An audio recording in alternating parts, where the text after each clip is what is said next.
On paper. Paper doesn't bleed, paper doesn't walk through a packed football ground to 20,000 of their own. That's down to the fighters. And tonight, it's Dave Allen versus Filip Hrgovic on Fight Night Live on talkSPORT.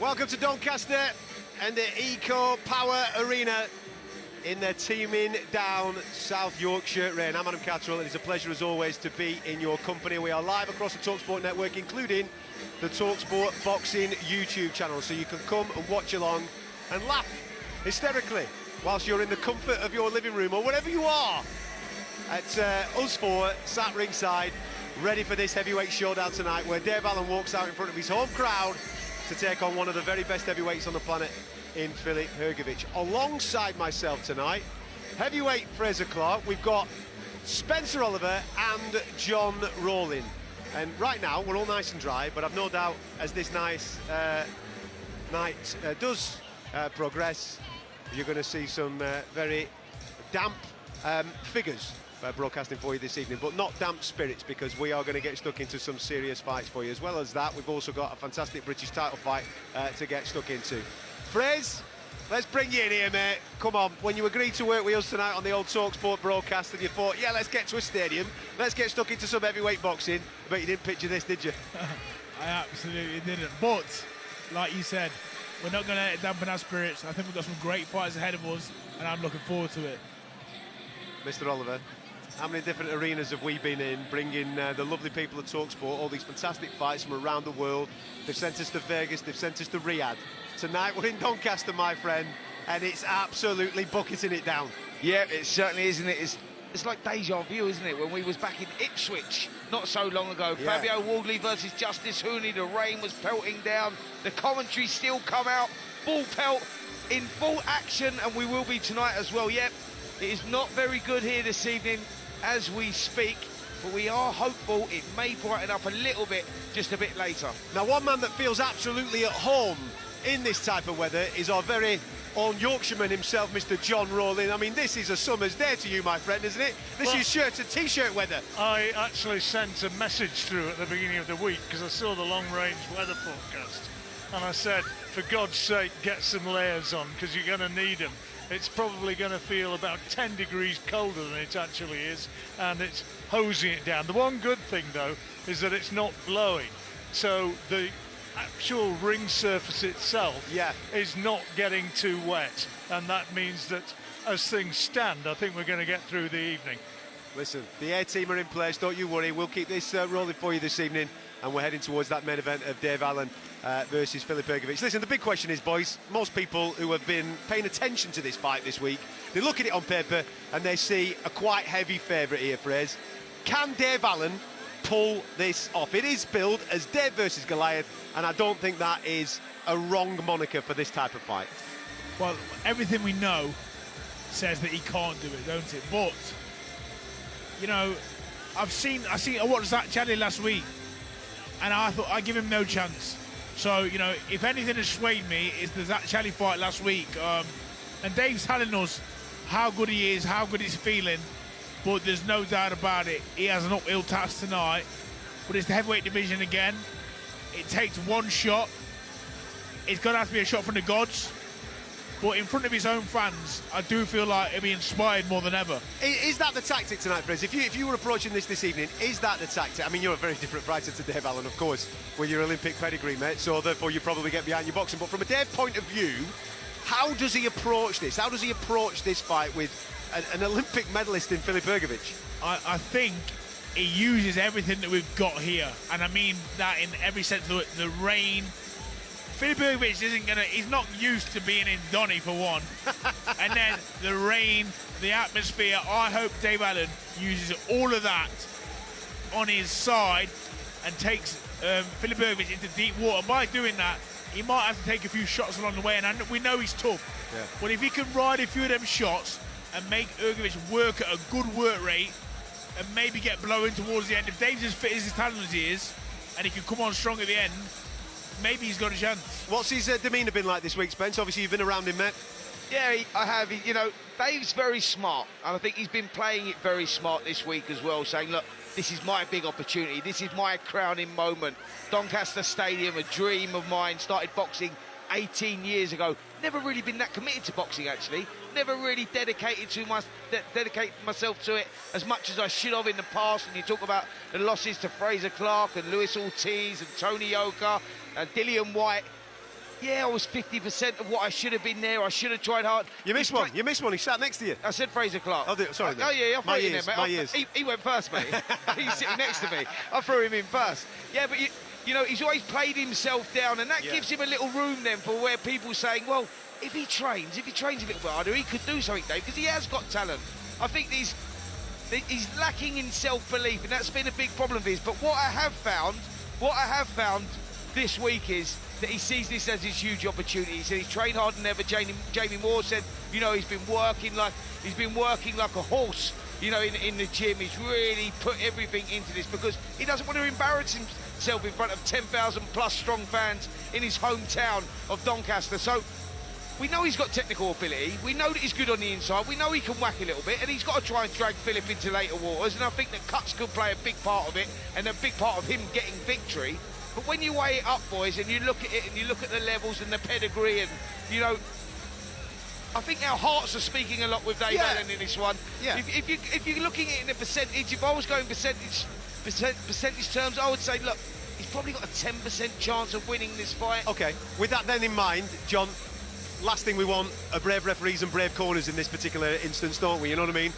Well, I think Jamie Moore is well aware of that, and I was actually having a bit of a chat with him earlier on this evening about precisely that, you know, because everybody who's here today, if you know Dave Allen, you know what a cracking lad he is. And I don't think anybody, brave though he is, and much as you want him to win the fight, you don't want him to see him be too brave for his own good.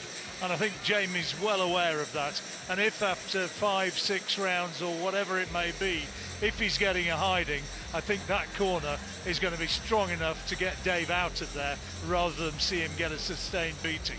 It's an experienced corner, and I've been up close with him recently, and I've been in the opposite corner as well. And obviously they pulled him out against me, and I could almost see it happening during the round and during the fight week. I felt myself, Dave Allen, he didn't have that look in his eye like he wanted to come and win. He was just there to be there.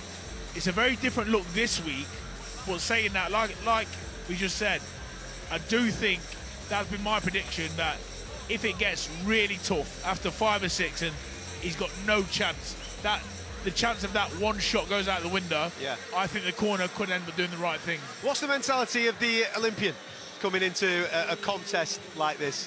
Well, I think for me, when I boxed Dave, the important thing was, and I was being told, do not come down to his level, because Dave is very clever. He tries a lot of kidology in the clinches. He's pinching you.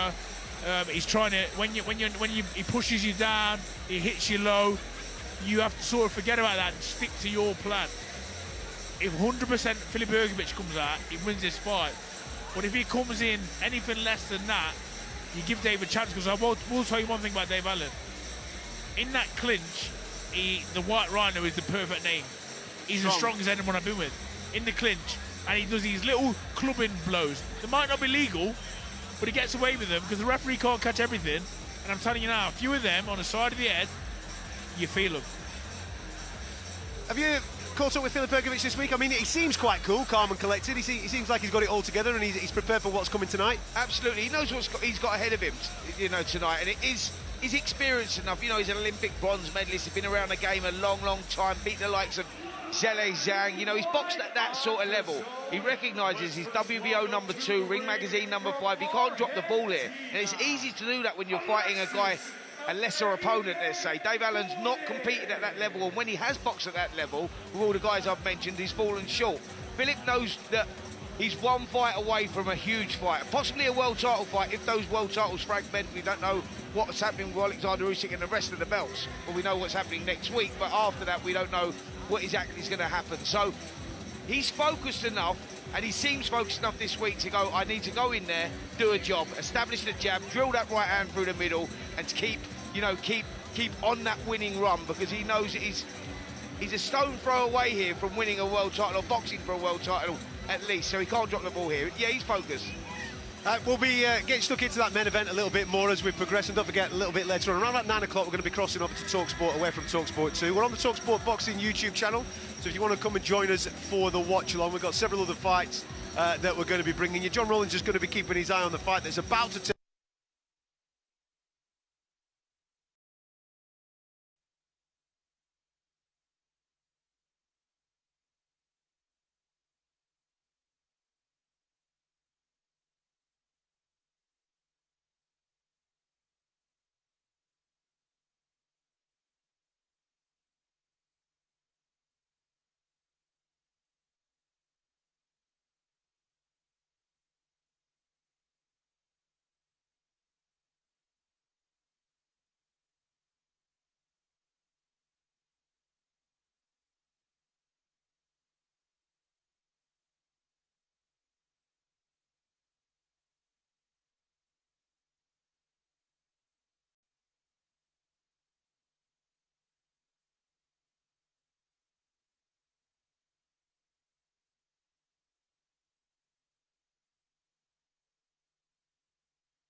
back on now.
judges are Michael Alexander, Howard Foster, and Steve Gray.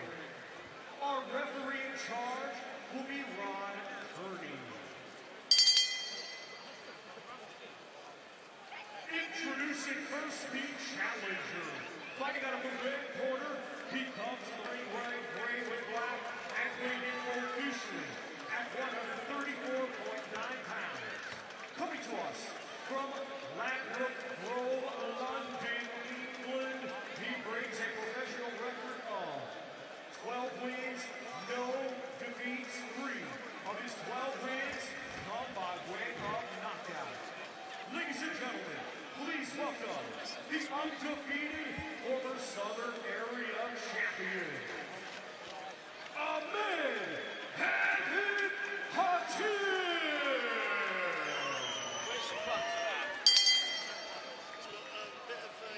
And his opponent across the ring, he is the defending champion. Fighting out of the blue corner, he comes to be wearing black with white and weighing in officially at 134.11 pounds. Hailing from Polstead, Essex, England, he is undefeated with 11 wins. 3 of his 11 wins come by way of knockout. Ladies and gentlemen, here is the reigning and defending British lightweight champion. That's on now. Louis O'Doherty. There's a light in the back of it. It's on. Yeah. All right? That's all right.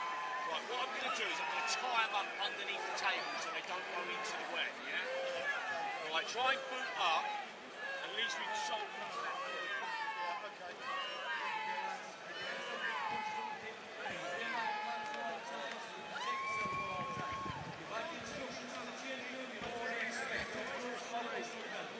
Screen, all right, what to do?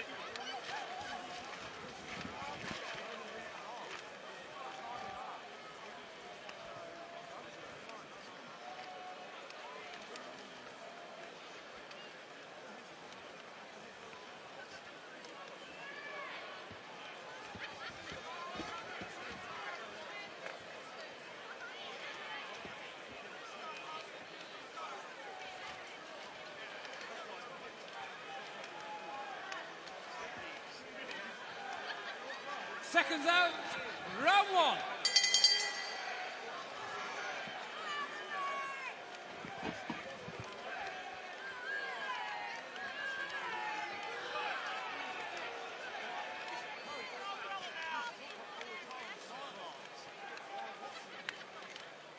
Is that the screen?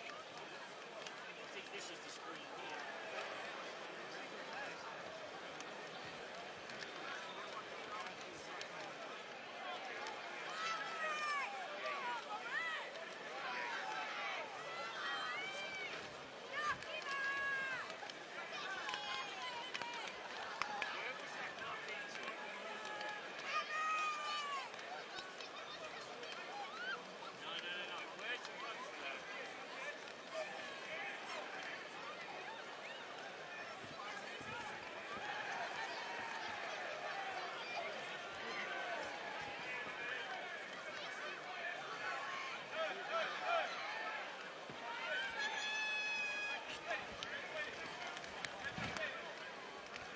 Screen's on now.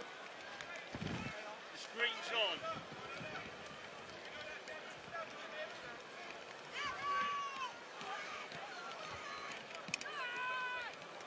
I think that power supply's knackered. No, the screen's on.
That was not good.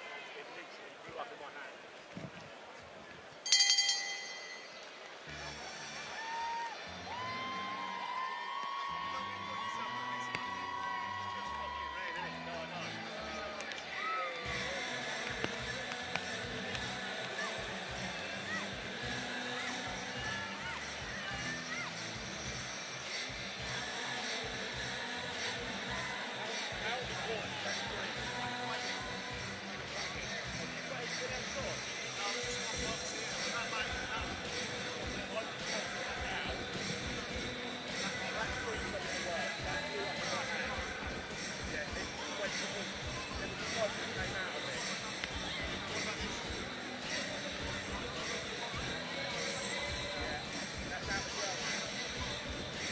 Corners, 10 seconds.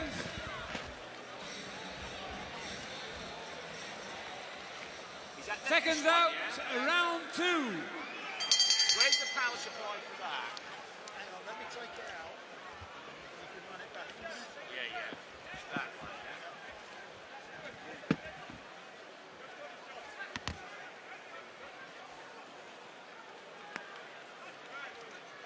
Right, Ashton. Right, can you get the boys to check the box under the stage, please?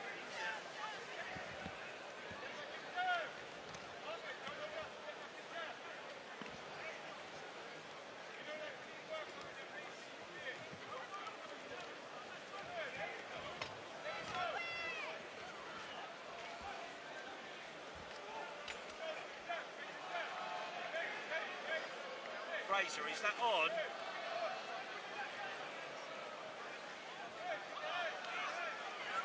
Ashton, can you check with him that that box is on?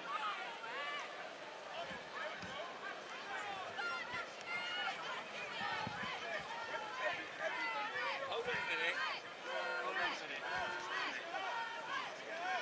Right, that's on. That's on. Okay. Yeah, that's on.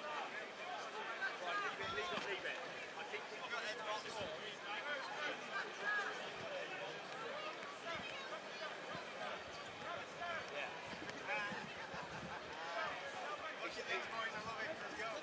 Have you got enough on for it to work? Right, I'm going to stand there, alright?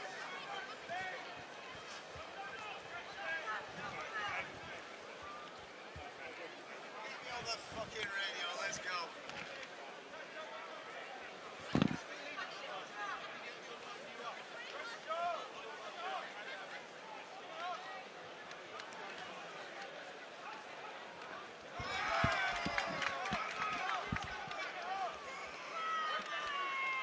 1-2, 1-2, 1-2.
Corners, 10 seconds.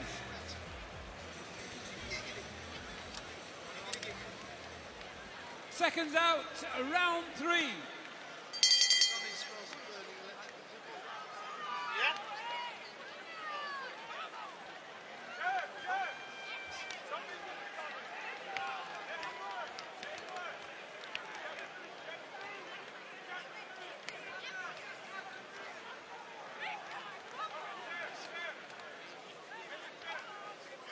On.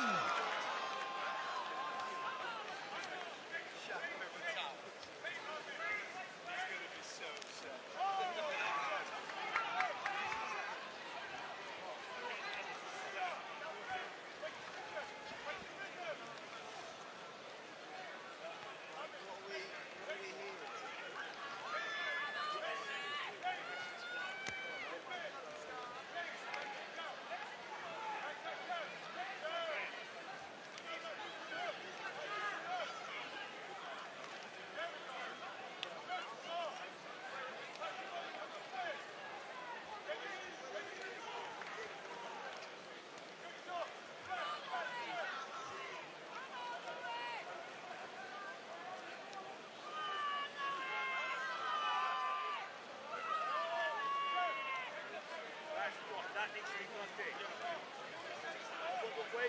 Where's it going to? It's just...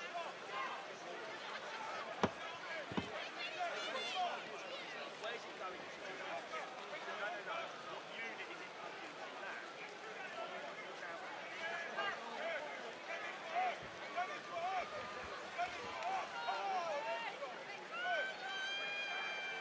Go on, Lewis!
Hello guys.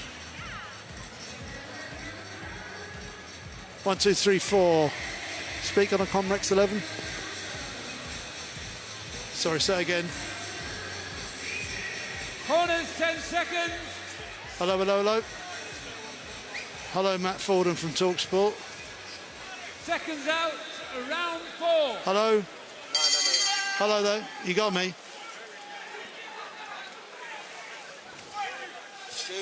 Hello.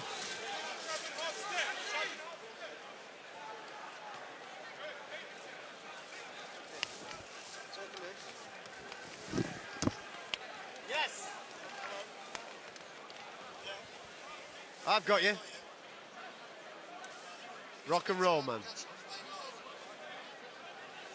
Yes, I can hear you, mate. Coming through my earphones, yeah.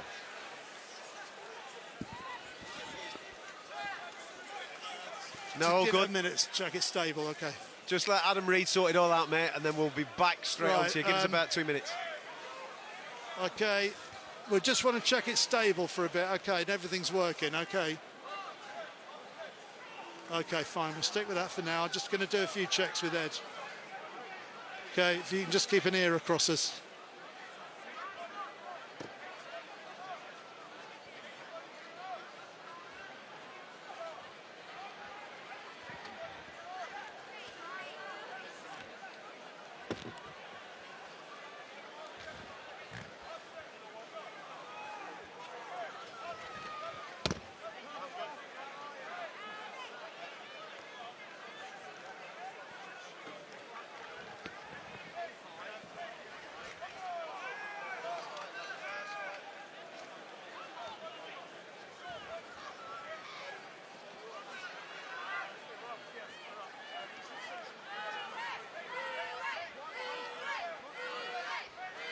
Hello, mate. How long have you got left on the pre-record before you want to come out of it?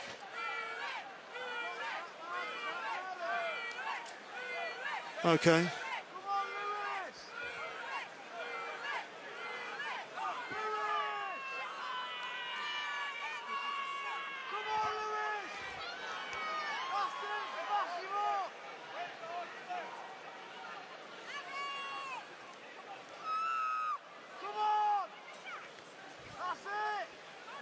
Which one, Reed or me?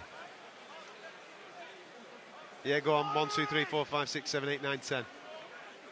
That's me.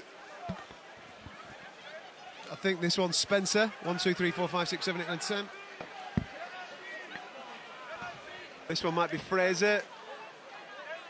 1, 2, 1, 2, 1, 2. I can't. John, just give us a flash down the microphone.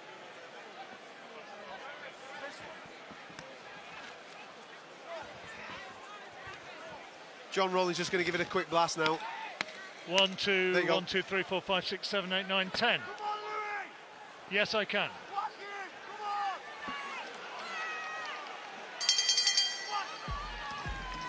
All right, give me a second. Let me get everybody sat down, waiting for Fraser to sit down, and we'll get cracking.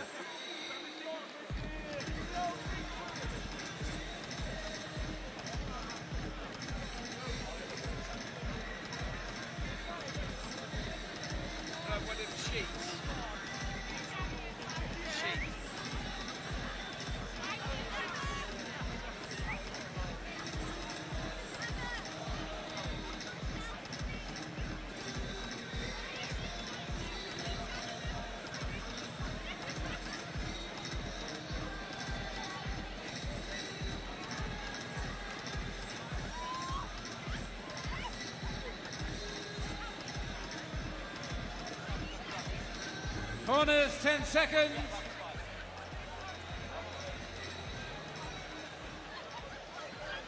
Seconds out.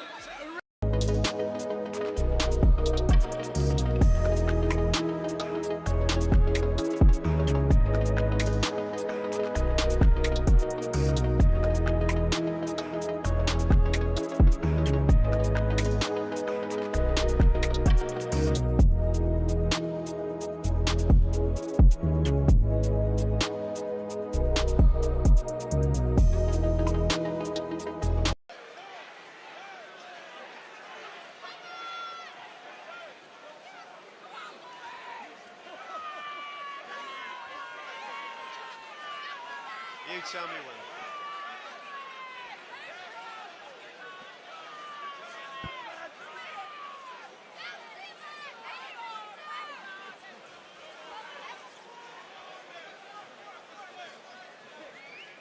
All right.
Take two. Welcome back to Doncaster and the Eco Power Arena. I'm Adam Catterall. Pleasure as always to be with you for one of these fight nights. Apologies if you were joining us at 7 p.m. when the power cut because of the immense amount of rain that we are experiencing here in South Yorkshire ahead of Dave Allen versus Filip Hrgovic. So thank you very much for your patience. If you've been watching along on the talkSPORT Boxing YouTube channel, yes, there wasn't any sound there, but I'm sure we've kept you entertained, like an episode of The Muppets or Sesame Street or something like that. Alongside me, far from a Muppet, is the one and only Mr. Fraser Clark. We've got Spencer Oliver and John Rowling. In the ring right now is a fight that we had actually planned to bring you in full commentary. The British title fight between Louis O'Doherty and Ahmed Hatim. John Rowling is going to keep across that, and we're going to keep dipping in regarding his thought processes, score round by round on that particular fight. So we'll keep you across that. We will bring you the co-main event this evening, which involves Lee McGregor, and then of course the main event tonight from Doncaster. We'll bring you live commentary on that on the talkSPORT network of Dave Allen and Filip Hrgovic. For your first commentary, Fraser, you enjoying it, sunshine? Yes, mate. It's going well. The weather is living up to Yorkshire standards, but listen, I'm more interested in this fight. You know what? We're keeping a little eye on it. It's actually heating up. You know, high pace, all action. Very high pace for the British title fight that's currently in the ring, and as I said, John Rowling will keep us across it. Spence, listen, there's a lot of things that we can't plan for in this game. 9 times out of 10 we sit there and we say, listen, we can't cater for what is going to happen in the ring. That's down to the athletes. And tonight we can't cater for the gods. They've decided to absolutely lash it down in South Yorkshire on us. Do you know what, Catman? We've been in many situations like this, haven't we? You go back to David Hay and Klitschko out in Germany, and like I said, more recently, Fabio Wardley versus Justice Hooney, but you can't keep a good team down. We're back on air. We've got a great British and Commonwealth title fight going on in the ring, and we've got some brilliant fights to look forward to. Obviously, Filip Hrgovic and Dave Allen. The big night for Dave Allen in the hometown Doncaster Rovers Stadium. Can he do it? It's a big ask. It is a big ask indeed. We're on the talkSPORT Boxing YouTube channel. Streaming live there, you can get stuck into the comment section. If you were with us at 7 o'clock, you'll know that we've already kind of previewed and set the table for the main event. We're going to do that again just after 9 o'clock, so stick with us for that. But whilst we've got an illustrious team, there's lots of things going on in the world of boxing that we can get stuck into. One thing is obviously you, Mr. Clark. Let's get stuck into you, mate, because obviously last time out against Justice Hooney, the result didn't go your way, but there was most certainly things to take away from that fight that can maybe give you encouragement going forward. What is the plan, and what did you take away now that the dust has settled on that knock? Absolutely, Adam. I think, you know, as far as a loss goes, I think that's the best way to have one. I've had a lot of credit on the performance since, which is hard to take because I'm a winner. I don't like losing. But I've been back in the gym, been straight back to Moss side with Joe Gallagher and the team at Champs Camp. And you know what? Joe was happy, and that made me happy. Obviously, he feels like we could have won it. We just need to do that a little bit more. And looking back at it now, I feel like, you know what, that's my level. I am that good. I'm good enough to go in there and compete with these guys. It's about bringing it consistently and becoming a fighter who does that every time he gets in the ring. I think it's been a bit hit and miss so far in my career. Obviously, my new training setup, the way that I'm feeling now, and the encouragement and the confidence that fight has given me, going forward, I believe, you know, the best of me is still to come. There's two things that I just want to pick up on what you just said there regarding firstly the new training camp that you've gone on for, working with Joe Gallagher up at Champs Camp up in Moss Side. For the first time in your pro career, would you say that this maybe resembles a little bit of your amateur career, where you're part of a team, you're part of a gang of lads there, where there's a lot of people in that gym, they're all working towards various things, and they're all kind of inspiring people, a bit like a football team, whereas previously you might have been doing it singularly on your own, and listen, this sport's lonely enough, innit? Rather than when you get in there, it's lonely. You don't want to be lonely when you're in the training camp. Absolutely. I mean, I can't believe I went away from that environment. That was what all my success came from as an amateur. Yeah. Well, you were the team leader. You were the team captain of that side. Exactly. And I'm the first person to tell you that success breeds success. And that gym there is full of winners. Every single person in that gym, from the guy that's going for the world titles to the person that's probably 1-0, 2-0, yeah, are dead hungry and they train so hard. So to be back in that environment has lifted me. not just as an athlete or a boxer, but you got a sense of pride. To walk into that gym after losing, even though I had all the praise for the performance, it was so shameful. Honestly, like, they have such a winning record going in that gym. To go in as I think I was the first guy to lose in 12 months, first fighter to lose in 12 months, it was hard. And that is, I almost feel that is what you need. Like, you see all these fighters that are in good stables. You look around and everyone is being successful, but that's a team mentality. Yeah. Regarding the performance, because you are a student of the game, you've just said there that there were moments there where you could have done a little bit more in those. Now you've picked the bones out of it and watched it back and had a look at it with Joe and probably had a chat about it. Do you see those gaps? Do you see in that fight, you're thinking, at that particular point, if I'd have done a bit of this, that round could have been mine? Absolutely. I think Justice Hooney was very clever the way he boxed. I think he nicked a couple of rounds, which at top level, that's what top fighters do. I was probably a bit naive in a couple of the rounds. I mean, round 4, I almost had him out of there. You know, I need another 10 seconds, and I believe would have stopped him. The referee would have had no choice but to jump in. But like I say, he's a world-level fighter for a reason. He managed to claw his way back into the fight, and then the last couple of rounds where it was sort of ebbing and flowing, he just nicked a couple of rounds, used the experience. He moves really well, which we knew anyway, and I just couldn't quite close the gap and put that pressure which I needed, and land that one shot or them few shots would nick the round. What is the plan then now? Listen, we've, like I said, we're back in the gym, and I'm open for opportunities. You know, the British scene at the minute, to be a heavyweight is a fantastic place to be. Yeah. We've got Dave Allen fighting tonight. I've already been in the ring with him, but look, you look at his career and the way that's gone over the last couple of years. I beat him, and then he's turned around now he's headlining against Filip Hrgovic. So I'm full of encouragement. You know, if Dave Allen can go do that, there's no reason I can't.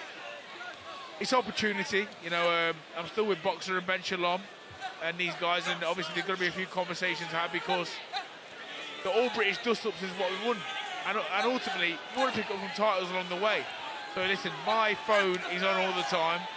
Any British name, I'm willing to fight. I'd love to fight. I want to be in the good British heavyweight dust-ups. The division's thriving. Let's get it going. Regarding Spence, what Fraser's just been referring to now, the British heavyweight scene is absolutely thriving. I don't know, I mean, you could probably comment on this a little bit better, Fraser, as well, because you're in the mix of it and you're experiencing it right now. I actually think that fan attitude towards losses is changing a little bit because of that scene. I think people are seeing, oh, that's a good fight, I want to see that. You just mentioned Dave. He's got multiple losses on his record. Derek, a couple of weeks back, multiple losses on his record. But if they're in good fights constantly, I think fans are starting to really start to appreciate good fights over a fighter keeping the zero, if that makes sense. Yeah, totally makes sense. But that's just me as a fan looking at that. I mean, you guys might have a different look at it from a fighter. Totally makes sense, and the guys want to mix it with each other. Let's look at the British scene. The British scene really is the strongest scene globally right now. You know, we've got great fighters coming through. Your Moses Atamas, Richard Riakpor's now doing well. We've got Jamie TKB, we've got Fraser Clark. We've got some good fighters in the British heavyweight rankings right now, and we want to see them boxing each other. The guys want to box each other because they recognise it is for the fans. You know, it is, you know, it does put bums on seats. Win, lose or draw. You know, the heavyweight division is the only division, Grace, correct me if I'm wrong here, but the only division that you're only one win away. That's pretty much what it is. You can come off the back of a loss, put up a good performance, Fraser Clark versus Justice Hooney, inexperienced maybe, not getting him out there in the fourth round, another 10 seconds, all of that. Hooney, a world-class elite level fighter. His stock rose off that loss to Justice Hooney, and that opportunity will be presented to him again because people love the effort. That's where we're at in boxing right now. A loss, losing your own means nothing these days. It's about the performance, the credibility. That's where you're at. And things change in this sport at the time. From the second I had that second fight with Fabio Wardy and I lost that zero, my attitude almost changed a little bit. Obviously I wanted to go on and win titles still. Then I had the other loss to Jamie TKB. And now I'm thinking, that O's gone now, we can't protect that. Chuck me in at the deep end, and if I'm performing, and I will pick my wins up 100%, I'm here to be a winner. What I'm saying is, I would always be in a good fight because I'm an honest fighter. I'll always work hard, I'll always train hard, and I believe there's no one in world boxing that's coming in there and just outboxing me or just beating me up. I'm not an easy night's work for anyone. And I can really cause some shocks on the way, which I almost did, but almost done getting nothing in this sport a few weeks ago. So with that, what you've just said, what are the targets in your head? Do you have targets like that, or is it a case of just being in top quality fights? I wouldn't say names as such right now, but when I do look at the British domestic names, I look at your David Adelaide's, your Joe Joyce's. These are people that I think would make great fights, and I also think that people would want to come and watch them. Do you know what I mean? They will definitely be entertaining. There's loads of other fighters as well. You look at it in the world. I've just been in there with Justice Hooney. You've got your Jerry Anderson, people like that. Yeah. These are all looking for a fight. And to be honest, all the guys that are overseas, they're trying to fight the British guys because they know that in this division, that's where the noise is at. It's in Britain. Yeah, Fraser, look, you must have taken so much confidence out of that defeat. And I know it's not about losing and all of that, but the way that you come out of that, your back was up against the wall going into that one because you had been written off. The loss to JTKB, and then, going in there as an underdog against Hooney. I remember catching up with you in fight week, and I like what I saw. Where we didn't see the nice guy. I knew you was a little bit upset by the way the public were perceiving you and writing you off in that fight, and I think that brought the best out in you, and we saw Fraser Clark and the potential that was actually there, and you take a lot from that. To see me up with Joe Gallagher, I was up in the gym with you, thought that was a brilliant relationship straight away. That was working really well. Joe's a no-nonsense guy, old school, military, all of that, doesn't mess around. I saw you sparring up there, I saw the training going on. I think this is going to be good for him. And I think another 6 months down the line, you're going to be improving, When people are saying, well, he's at that level, he can't improve. We saw the improvements in that last fight. You must have taken so much from that. You mixed it with a world-class fighter, and there were times when you could have had him out there. It's nonsense, Spencer, to even suggest that. I don't like blowing. I'm an Olympic bronze medalist, and I know that it's a different sport, and I know it's the amateurs, but they don't give them things away. And I've been in the ring with most heavyweights that you'll know on the planet, and you could ask any of them, whether that's sparring or fighting, no one has an easy time. And I'm not saying I'm in here as a journeyman here to just have good fights with good people. I'm a serial winner, just like everyone in that gym. And I wouldn't be in the big fights again, but I understand how it goes. I'm coming off the back of 2 losses. I might have to earn my way and do it the hard way. But guess what? I'm not afraid of that. I'm actually relishing that kind of work. So when the names come and the opportunities come, my job is to stay in the gym, be ready, and when they do come, I can't afford to let it slip again. That's 3 losses now. You can't have too many more of them. I know how the structure of boxing goes. But whilst I'm still here, and I only have to walk through the stadium, the love that I get shown off the fans, that's all over the country. I must be doing something right. People like to see me. People want to see me fight. That's all I get asked. Who next, Fraser? When next, Fraser? And if they're going to watch and they're going to tune in, and I'm going to fight and train hard, I'm sure there's going to be opportunity there. I think there's a lot of people rooting for you, mate. We're going to continue this conversation in a moment or two. There's a heavyweight over there, actually, just having a little bit of an interview. We'll come back to him in a minute. John Rawlins keeping a high on this fantastic British title fight in the rain. Sorry, John, for leaving you out there, mate. I know it's absolutely teaming it down. I'm enjoying every moment. but it is actually a good fight, though, from the corner, mate. It's a good one. Yeah, it's not bad.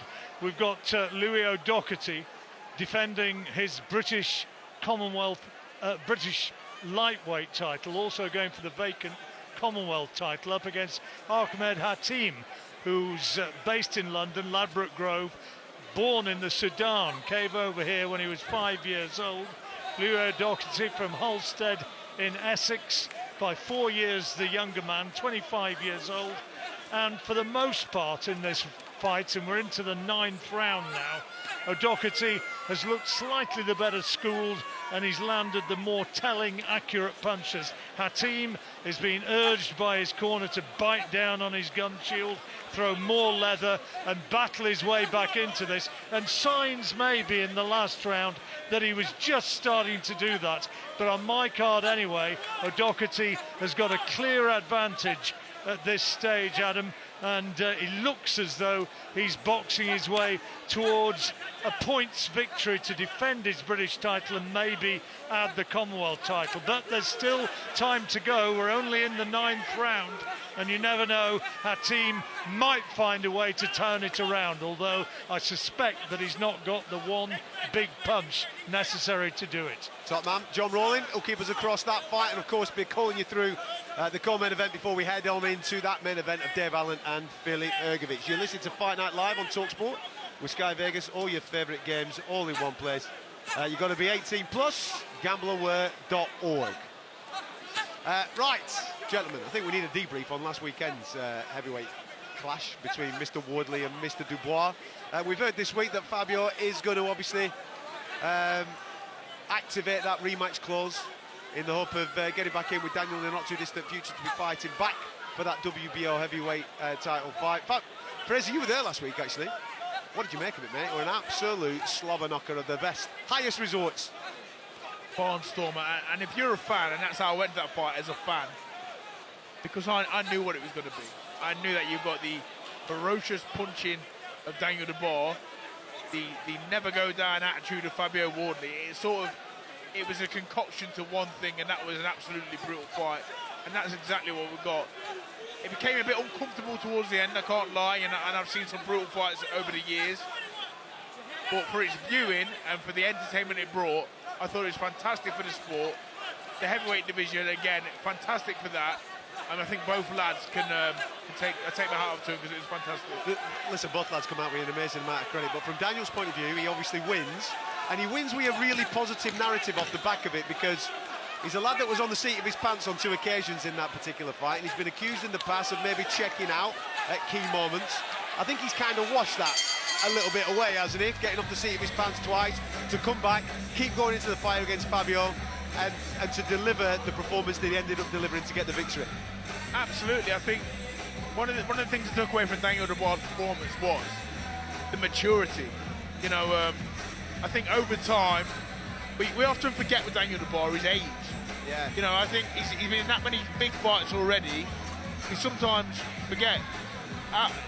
He's in a lot of them fights, he was a very young man. Do you know He's what I only mean? 28 now, He's mate, 28, yeah. so, you know, when he fought Joyce, been in with Usyk twice, obviously he's had his losses, but during them fights, he would have picked up valuable experience. Yeah. And then, for me, one of the biggest attributes of that fight, one of the biggest winners of that fight was Don Charles.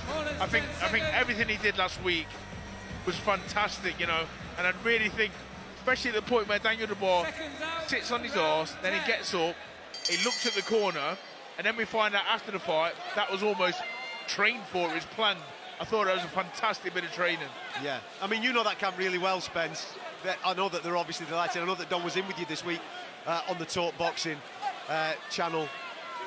As I was just saying to Fraser there regarding Daniel's performance, he washes away anything that has been stigmatised with him in the past, and now we haven't even hit the prime of Daniel Dubois yet.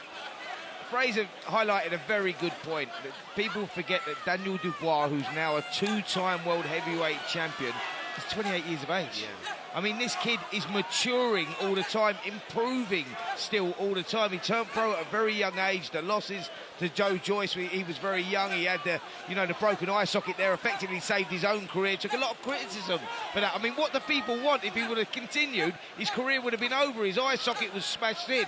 He comes back from that. You lose to the best Alexander Usyk twice. No shame in that. The first one, he put up a bit of a fight. The second one, he got knocked out.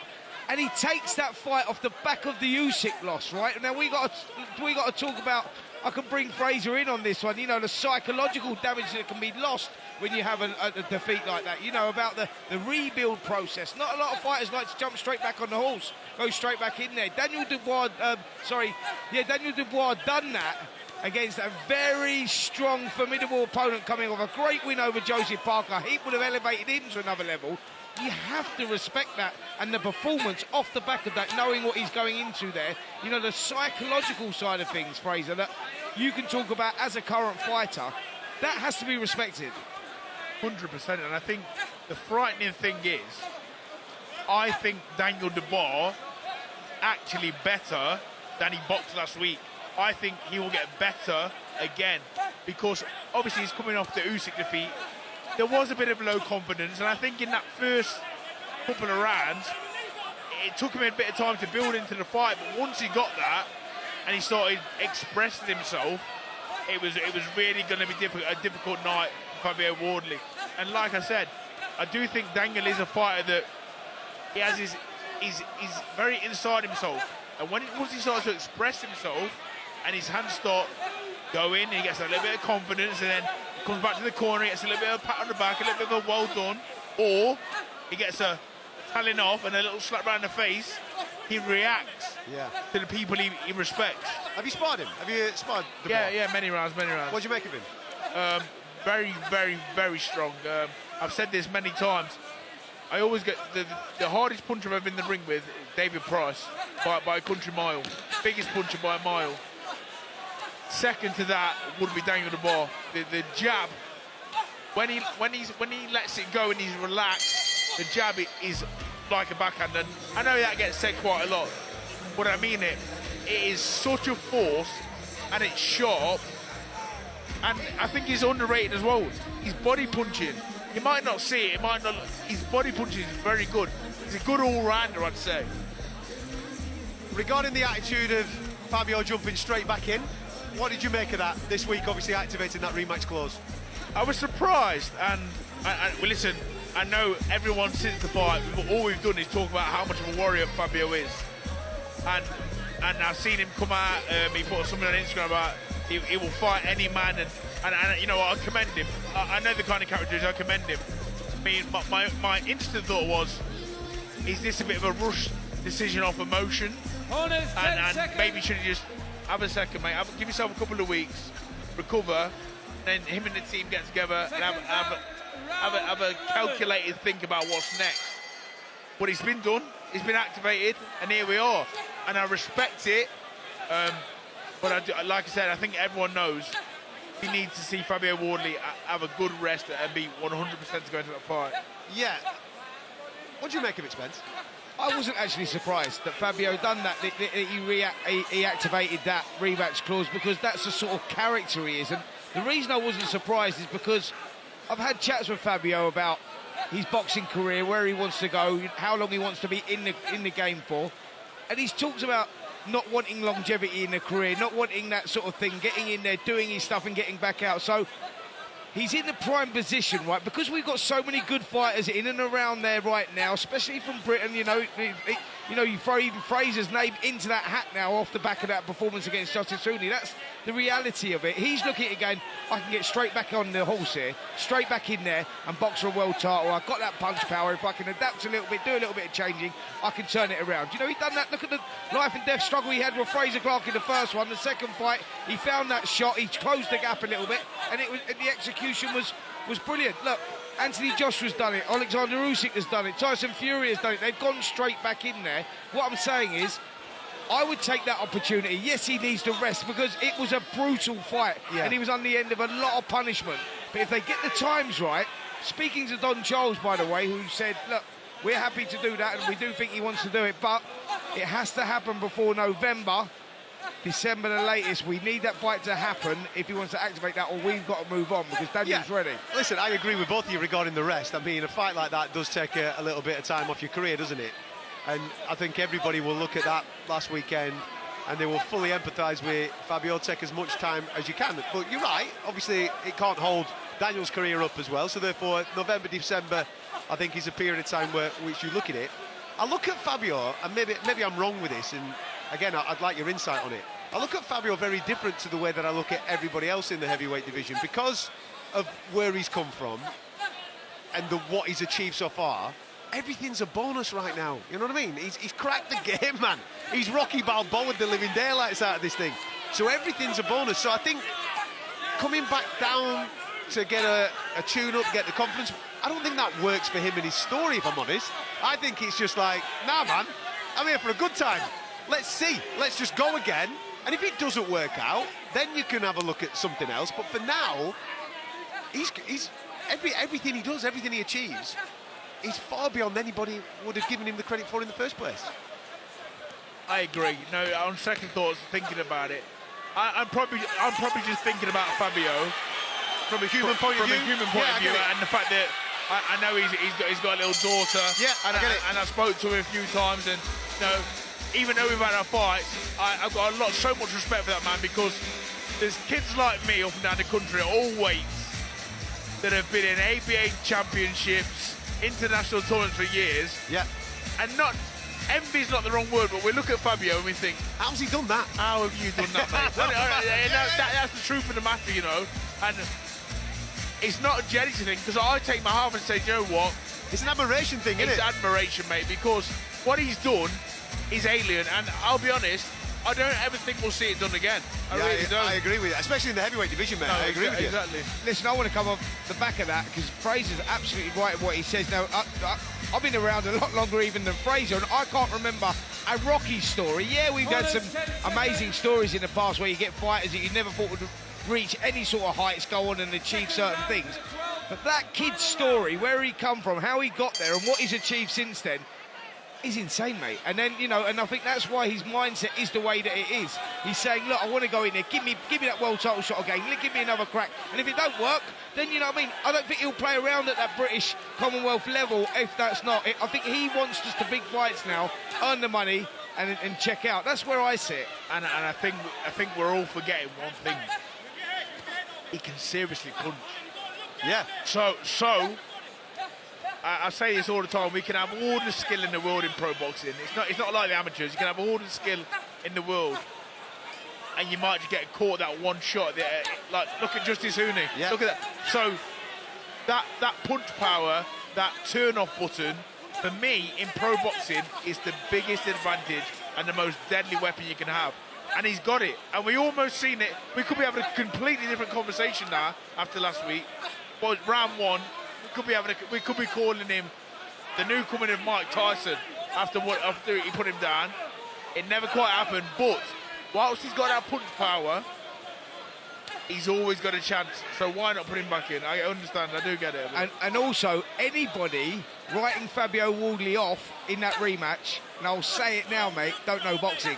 Because that Fraser said it there. He has that one-punch knockout power, slight adjustment. It's not like Daniel's a light-footed, fleet-footed fighter. He likes to get in the mix, and when you do that, you give your opponent opportunity. So he's always going to have that opportunity. Yes, Daniel will start a big favourite going in off the back of that one. Don't write him off, though, that's for sure. And obviously, you've got to analyse the guy. Every single fight that he has had, there has been improvement time on time. He does take in the data from the previous fight. He does develop, and he is getting better for a guy that has come from the white-collar scene. I just think, listen, activate the rematch clause, roll the dice once again, but try and push this as far down into the back end of the year as you possibly can, because I think if we're talking summertime, I think that's going to be too soon. I mean, if we're talking about the actual fight, I know this has been said a lot, but all the improvements I've seen in the first few rounds of the Hooney fight, obviously, I watched that a lot recently because I was going to box him. And Fabio, people might not have seen it. I think it's the end of the first and end of the second. Fabio does a slip backhand and wobbles Justice Hooney to his boot. Yes. Yeah, so it's right on the bell, that, isn't it? Right on the bell. Yeah. No, you can't really see it unless you watch it. Yeah. But Fabio's skills, I think they are a bit underrated. And against Parker, you watch the first few rounds until it goes into a wall. The jab, everything's boxing really well. I'll go as far as saying, in this DeBar fight, he didn't really show them skills as much, and I think that's because of the early knockdown. So then he went a bit right and happy, and probably not forgot to box, but went away from it because he'd seen what he was having success with. Does that make sense? Yeah, he was looking to knock him out rather than set the things up. I completely understand what you're saying, yeah. The fight for the British and Commonwealth title that has been taking place in front of us has just been completed between O'Doherty and Ahmed. John Rowland's been across it. What did you make of it, John? Well, there was no turnaround, as I suspected. Louis O'Doherty, the lad from Essex, who was the better shape, the better schooled, landed the more accurate punches, clocked up early rounds. He got ahead, was clearly ahead for me at the halfway stage. Ahmed Hatim had to come on strong in the latter stages if he was going to turn it around, and he really gave it everything. Undefeated fighter, Sudanese by birth, now fighting out of London, gave it everything he could, but he didn't have the power to get back at O'Doherty, and O'Doherty just outworked him down the stretch, clocked up rounds in the championship rounds for me, and I think I'd be very surprised if O'Doherty hasn't wound up a very wide points winner here, Adam. They're waiting now for the cards to be calibrated, and our Master of Ceremonies, Thomas Triber, will be stepping in through the ropes in a moment or two with the all-important cards. But I think that what we're going to see is Louis O'Doherty, the 25-year-old from Essex, retaining his British title and adding to that the vacant Commonwealth crown. And he's now poised centre ring, and in a moment or two we're going to get the judges' deliberations, and O'Doherty looks as though he's moving towards victory. Coming up next, we've got Michael Gomez Jr. against Lee McGregor. That's another fascinating one. And then, of course, our main event, which is going to be on our main talkSPORT channel, Dave Allen against Filip Hrgovic. But here's the result. Ladies and gentlemen, after 12 rounds of boxing, we go to the judges' scorecards. Judge Steve Gray scores it 119 to 109. And both judges, Michael Alexander and Howard Foster, are in agreement. They both scored the same, 118 to 110. All for your winner by unanimous decision. Still undefeated, and now the British and Commonwealth lightweight champion, Louis O'Doherty. There you go. As John Rowling told you, wide points decision for Louis O'Doherty, British champion, Commonwealth champion. Congratulations to him. Lots still to come here on Fight Night Live. We're in the rain in Doncaster. Spirits are not dampened though, because we've got two cracking fights to bring you. You're listening to Fight Night Live on talkSPORT with Sky Vegas.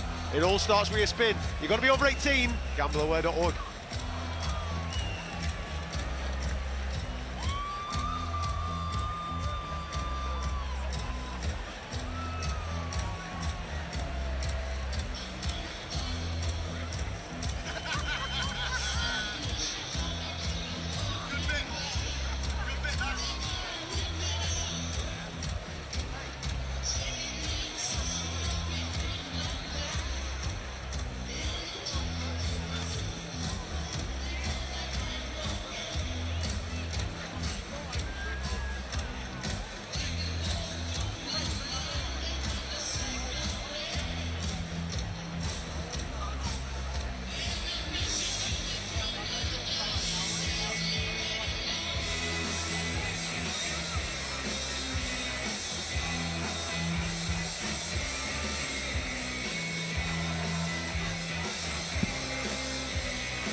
Welcome back to Doncaster and the Eco Power Arena, the home of Doncaster Rovers, and tonight it's the home of Doncaster's own Dave Allen. Biggest night of his career as he takes on El Animal, Filip Hrgovic. That's our main event, but we'll get into that just after 9:30, we think. That'll be taking place over on talkSPORT, so make sure you come and join us. If you're across the talkSPORT network, we are currently streaming live on talkSPORT Boxing YouTube channel, where you can watch along, laugh along, I suppose, at us four in the rain here in South Yorkshire. I'm Adam Cattrall, pleasure to be with you. Fraser Clark's alongside me, as is Spence Oliver and John Rowling. We're going to be bringing you the fight between Michael Gomez Jr.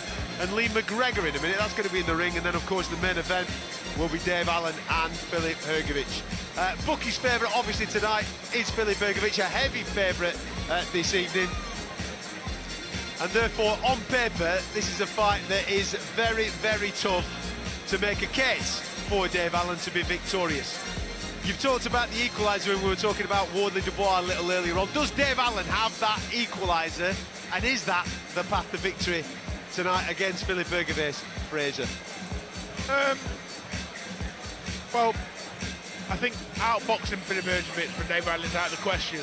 So we're going to rely. I think he's going to be relying on trying to old man him, even though Filip Hrgovic is fairly experienced himself, and he's been in there with some huge punches as well, come through it. He's had some sticky patches, and we've seen that round with David Adelaide. He took some lever there, took some right big shots. Yeah.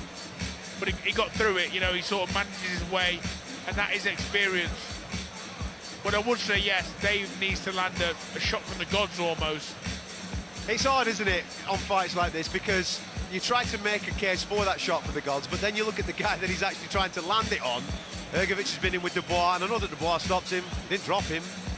It's a very, very tough case to make for Dave Allen, isn't it, Spence? Yeah, it really is. You know what? I had a chat with Filip Hrgovic this week, actually, and surprisingly, he said the hardest he'd ever been hit was David Adelaide. He said he'd never been hit, and that was including Daniel Dubois and Zhale Zhang. Okay. He said David Adelaide was the hardest he'd ever been hit. You put the people we're talking about there, you know, Zhale Zhang, David Adelaide, who else has he been in with big punches? You know, you look at that and go, does Dave Allen hit as hard as those guys? If we're relying on punch power and relying to get jobs done inside the distance. For me, I think Dave Allen's way to victory is by work rate and hope that he cuts Filip Hrgovic like we've seen in his past few fights. What's in this for Filip Hrgovic then? Because let's be honest, on paper you look at it and he is an overwhelming favourite. He should be fighting for world titles. He shouldn't be fighting Dave Allen in Doncaster.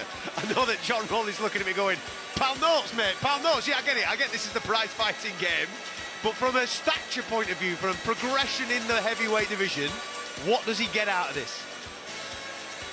Yeah, so what does he get out of it? He gets a victory. It keeps him ticking over. He's number 2 with the WBO. We're waiting to see when the titles fragment, because Alexander Usyk's not going to be able to keep hold of them all. We know he's boxing Rico Verhoeven for the WBC title next week, May the 23rd.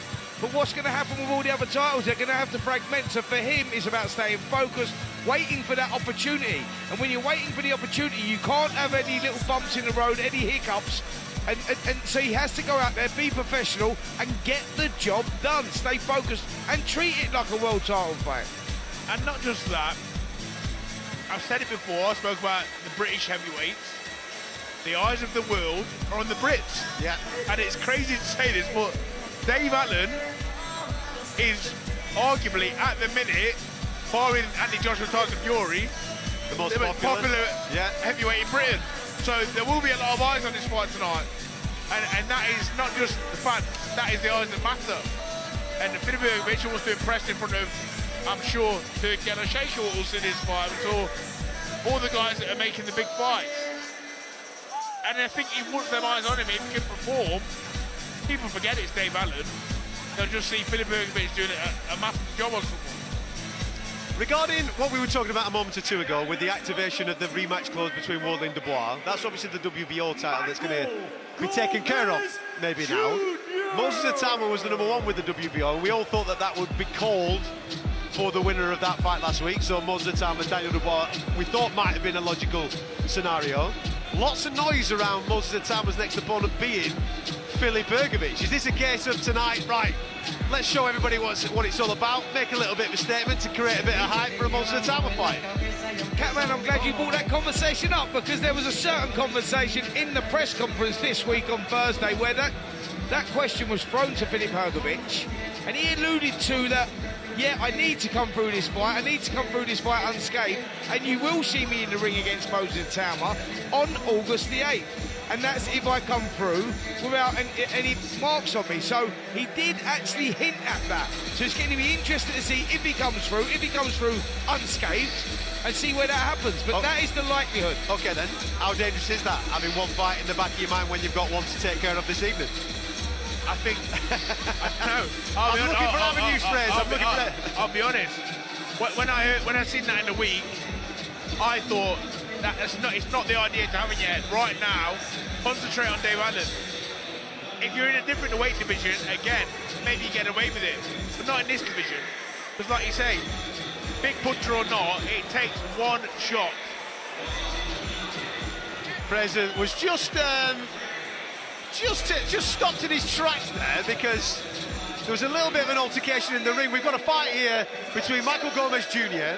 and Lee McGregor, and a couple of members, it was Billy Nelson, wasn't it, in Lee McGregor's team, is that right? Who had a little bit of an altercation with Michael Gomez Jr. there as he was just starting? Michael Gomez Jr., who we know is a fiery character anyway. We've seen him push people off the stages at weigh-ins, etc., etc. Went straight in the ring, over to the corner, and put his head in Billy Nelson's face, and he put his head in his opponent Lee McGregor's face, pushed him, and the reaction there, yep, really fired up for this one. It's a big opportunity for him, coming off a big win against Jordan Flynn last time out, and them emotions are starting to show already. We'll get back to the heavyweight conversation a little later on as we head towards our main event of Dave Allen and Filip Hrgovic here on the talkSPORT Boxing YouTube channel. Yes, if you are watching us on the stream, we are in the rain in South Yorkshire. Yes, we're all having a wonderful time, but hopefully it's electric through the radio. Let's get into the ring with Thomas Streiber for the introduction of this co-main feature. WBA International Lightweight Championship. Brought to you by Frank Warren for Queensberry, along with their great sponsors, Mr. Q Casino, That Prize Guy, Global Next Trade, and Riyadh Season. Sanctioned by the British Boxing Board of Control, Area Representative Ian Cragg, along with the World Boxing Association, President Gilberto Mendoza Jr., Supervisor Carlos Chavez Jr., Timekeeper Anthony Rushton. The judges are Steve Gray, Stefan Nicolo, and Giuseppe Quartarone. The referee in charge will be Michael Alexander.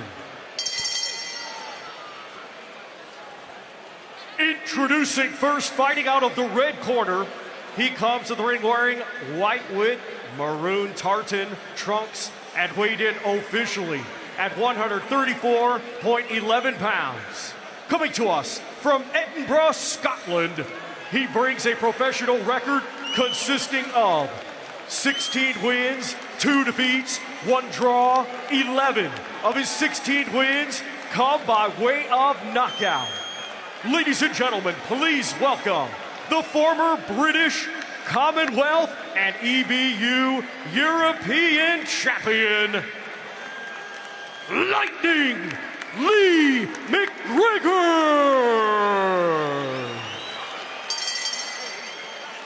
And his opponent across the ring in this championship contest, fighting out of the blue corner, he comes to the ring wearing purple with yellow and weighed in officially at 134.10 pounds. Hailing from Manchester, England, he has a professional record of 22 wins, 2 defeats, with 7 wins coming by way of knockout. Ladies and gentlemen, here is the former English and Central Area champion, Michael Gomez Jr.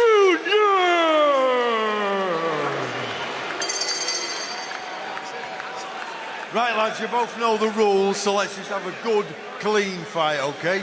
Most of all, remember to defend yourselves at all times, all right? Let's close. Steely-eyed. Listen, welcome everybody on talkSPORT. We are now on the main channel, and we're also on the talkSPORT Boxing YouTube channel. Still to come, Dave Allen versus Filip Hrgovic, but right now Michael Gomez Jr. against Lee McGregor is our co-main feature from the Eco Power Arena here in Doncaster, and calling you through this fight, Spencer Oliver and John Rawling.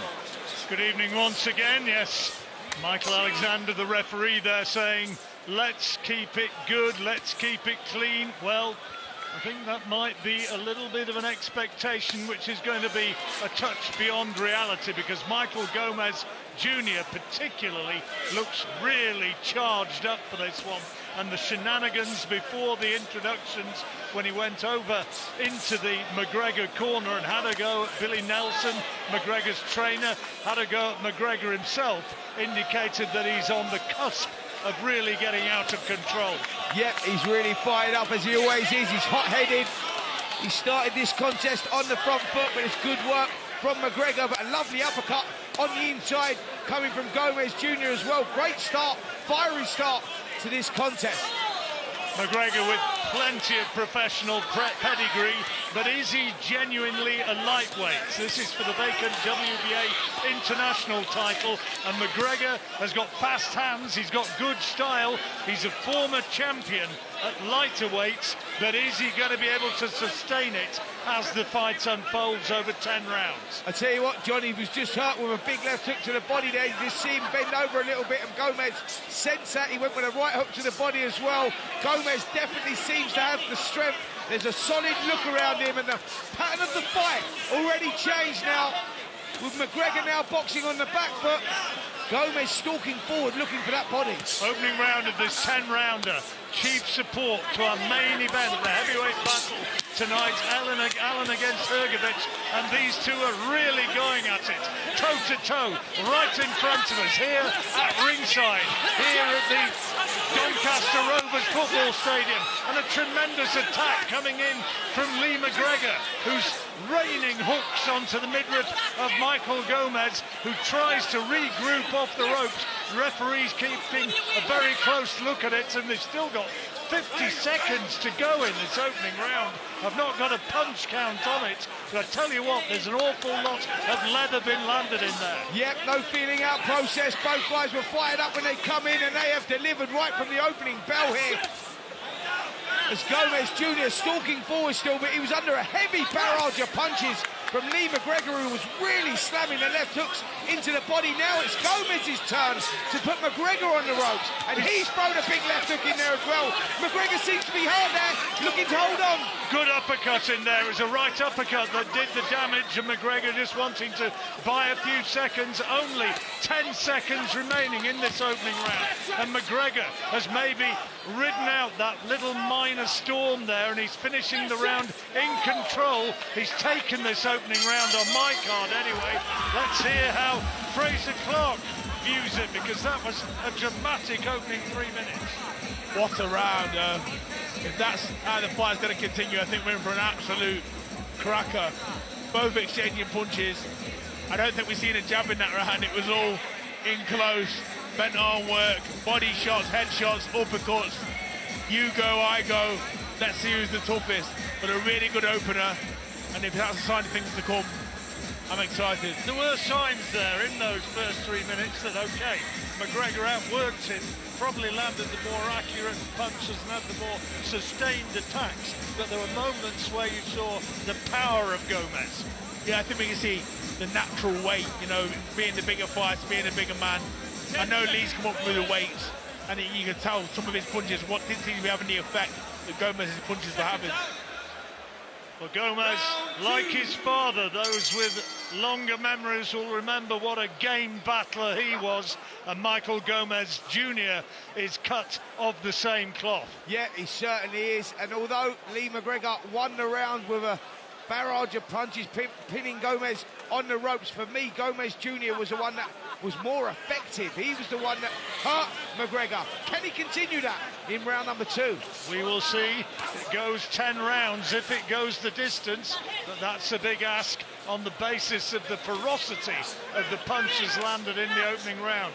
And it's Gomez Jr., who's covering up and trying to walk his man down. The two of them centre ring, toe to toe, and both of them landing telling punches in close. Yeah, both guys just looking for an opening, trying to be creative as they bang heads together, hands held high. Lovely little uppercut on the inside from Gomez Jr., followed by a great response there from Lee McGregor, a little short hook. Gomez again with the uppercut. Yeah, two more uppercuts from Gomez, and he's going well here, and he ropes him with the right hand. Just for a moment, McGregor's legs stiffened, and he's in dangerous territory here. Gomez knows it. He's closer than anybody else, and he'll have spotted that one, and just for one moment, it looked as though McGregor might go when he was tagged by that right hand, but bravely he's fighting back. Yeah, he's trying to fight back, but he looks like he's unravelled a little bit here. Is a fragile look around McGregor as he's pinned on the ropes. Gomez Jr. again with the uppercut. The referee jumps in to break them up. It's all Gomez Jr. here. In his last fight just 7 weeks ago, Gomez said had he lost it, he thinks he might have walked away from the sport. Well, he didn't. He beat Jordan Flynn in the 3rd round, and similarly, he's effective here, although he has to absorb a couple of crisp uppercuts from McGregor, who's bravely trying to battle back as we move into the 3rd minute of this 2nd round. But John, the response from Michael Gomez Jr. was a good one. He slammed in the hooks to the head, and again, it was McGregor who looked the more fragile of the two. Both guys here trading blow for blow. What a contest. Can't believe it's still only round number 2. Tremendous contest so far. I thought this one might be a dramatic one because McGregor, despite those boxing skills, moving up through the weights, Michael Gomez so game, such a battler. And we move now into the final 20 seconds of this 2nd round. Lee McGregor got Billy Nelson in his corner, long associated with Ricky Burns, of course. Very experienced Scottish trainer, and it'll be interesting to hear what he makes of his man's progress so far. Right up to the final bell, leather being thrown from both sides, and Gomez shouts across to McGregor. Let's listen in now to the McGregor corner. You're going to listen? Right. What do you mean try? You need to. You need to fucking listen to improve with a professional boxer. Yeah. Start boxing them, use your speed and feet. Don't hold your feet against them. He's hurt you once there. We don't want that to happen again. Okay, you stayed too long. Get caught with a silly shot. Okay? Box him. Yeah, well, an accidental leg. He's cut. Okay? Let's box this guy, mate. Keep the chin down. Jab, slip and jab. Stab to the body, right hand. Don't worry about hurting him. Score the punches. Let the hands go. Come on. He's getting tired.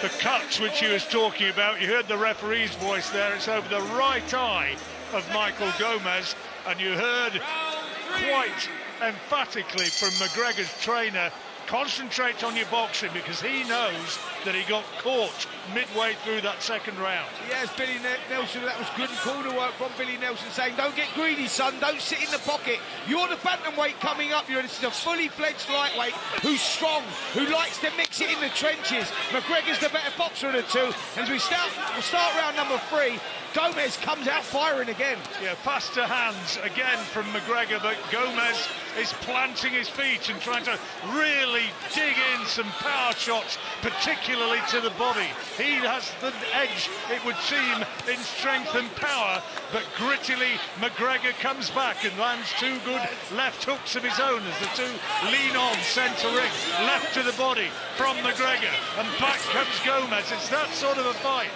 Yeah, it really is. McGregor's trying to meet fire with fire here. He senses that cut may have spurred him on a little bit. He's put Gomez back in the corner of the ropes here, working the uppercuts. Razor Clark, I'll bring you in on this one. Is this the right tactics from Lee McGregor? I don't think it is, Spence. No, I think, like you said, fire with fire, but against the bigger man, against the bigger puncher, Gomez seems to be soaking all this up, and I think it's a tactic. And every time he does come back, it seems to have such an effect on Lee McGregor. Whereas Lee McGregor's punches, even though he's throwing a big volume of them, high volume, they're not having no effect. He's landing maybe 4-1 in those exchanges on the far side of the ring, but there's a long way to go. It's a 10-rounder. We're only in the third. How did he score that second round, incidentally? I gave the opener to McGregor, but did Gomez take the second? Yeah, Gomez definitely took the second round. You're right, McGregor outworks him. He went 5-5, but Gomez, there was a strong look around him. McGregor here is being forced to fight. Gomez currently pinned on the ropes. McGregor trying to work the body, but there's a dangerous look around Gomez. A nice, calm and composed look. Minute to go in the third round, and he's ridden out that attack from McGregor, and now back comes Gomez. The Manchester man takes more right hands from McGregor, the two toe-to-toe, but again it's Gomez showing his strength as he pushes McGregor back. Yep, naturally the bigger guy of the two, body shot, left hook slams in to the rib cage there of McGregor, just forces him to push forward, but look at that, biting down on his gum shield, showing big character in there at the moment, Lee McGregor, as he pins Gomez on the ropes again. Up through the weights, and there are two ways of looking at that. He might recognise that he's not a natural lightweight, but he might also put some of his less sparkling performances at those lower weights down to the fact that he was really struggling. There's two good uppercuts from Gomez, but back comes McGregor, really digging in, good body shot, left hook, another frenetic round. What a round that was, and all around people are standing up and applauding. We're going to the blue corner now and hear some of the advice which is being given to Michael Gomez. Big drink for it. What I want you to do, to stop his march forward, just slam the jab in his face. And I promise you, keep your right hand tight, you can go to the body off the jab with the left hook. Yeah. It's there. And you caught him with that stab right there, yeah? Big deep breath. How's your gas? Can't. You're looking brilliant, mate. Keep it up. You just need to just stop him forcing you back, yeah? But you stop him with a jab. Yeah.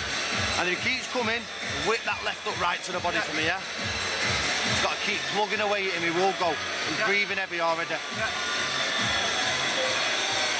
He's looking for that little counter right hand to keep that tight still, yeah? Boxing brilliant, mate. Fraser, what do you make of that? Yeah, I think good advice. You know, Lee McGregor, he is breathing heavy now, and I think he's taking bigger shots as the rounds go on. You know, I think Billy Nelson told him in that previous round to box, but I think he's been drawn into a fight here. He's going macho for macho, and it's not working for him. Gomez looks so composed, and he's just walking down almost Golovkin style, just ready to unleash the big shots. Did McGregor do enough to win that last round, though, Spenny? No, I don't think so. I think there's more of a solid look around Michael Gomez. The inside work was very impressive. He landed a couple of good body shots as well. Fraser Clark's right. McGregor getting drawn into a fight is not the right fight he needs. He's now started to move around the perimeter of the ring. He needs to stick to that. He can't sit in there with Michael Gomez Jr. And forward comes Gomez. Oh, big left hand to the head. A nod of acknowledgement from McGregor momentarily. He knew he was caught there, and his right eye is starting to swell up a little bit under the accuracy and the power of those headshots coming from the Manchester man, Michael Gomez Jr. You're listening to this fight, Gomez against McGregor, for the vacant WBA International Lightweight title. It's a 10-rounder, and here we are in the fourth round, and coming up after this, it's our main event, Dave Allen against Filip Hrgovic, and the crowd is starting to really warm. Yeah, I'm not sure we're too far away from Dave Allen, Filip Hrgovic, if I'm honest, because Lee McGregor, I'll bring you in here, Fraser Clark, seems to be unravelling. The legs are starting to look a little shaky. Exactly that, he's gone very flat-footed now. He seems heavy on his legs, and Gomez is growing in confidence. He's putting them punches together now, 2s, 3s, and even 4s. And for as brave as McGregor is, this is the wrong tactic. He's taking big shots.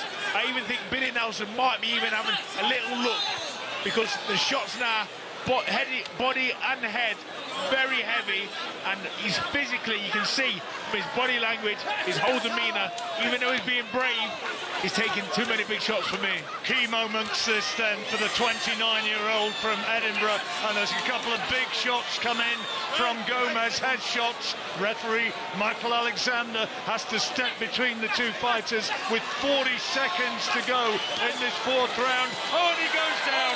McGregor's gone down to a chopping right hand, and that was coming, I tell you, because the power, the accuracy was coming from Gomez, and he now believes that he's one big attack away from winning this. 20 seconds to go. He's had his man down. Is Michael Alexander going to stop this one? The towel might be about to come in.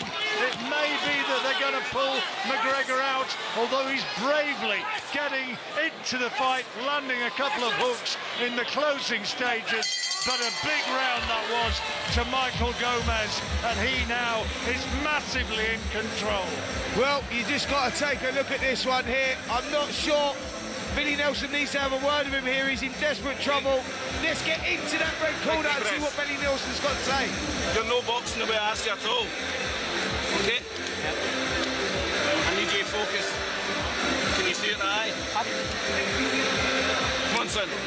Jab to the head, jab to the body. Move these feet. You're engaging too much. What do you do with a bigger guy, a slightly bigger guy? What do we do with him? Box him, so why are we not doing it? We need to start doing it. If we don't do it this round, it's over. Okay? Okay? I want what's best for you. I want... Spit that out, spit out, spit that out. Referee was having a very close look at McGregor as those words were coming from Billy Nelson, and this fight, I tell you, could be very close to finishing if Gomez lands more big punches here, because he's had the edge in power throughout despite the aggression of McGregor, and he had him down in that round, so a 10-8 round, and he's firmly in control. Yeah, and his face looks battered and bruised, and here comes Gomez again, hands held high, barrage of punches. And there doesn't look a lot left here from Lee McGregor. There's a fragile look around him. The corner have got to start taking a close look here. Billy Nelson, he's up on the ring apron. He's not far away from stopping this one.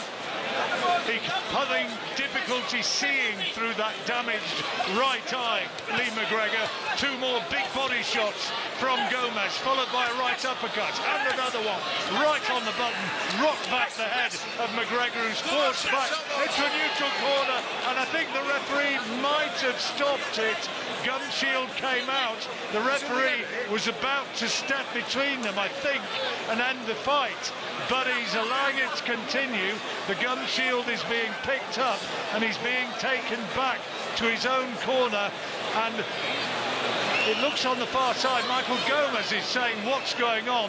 Surely you'd stop me on the attack there. Yeah, he did stop him on the attack, but I've got to say Gomez is only seconds away from the stoppage here. Fraser Clark, I'm going to bring you in again. I think I would have pulled him out by now, Lee McGregor. He's on a hiding to nothing here. Yes, I don't see a way back into the fight for him, Spence. That's the thing, you know.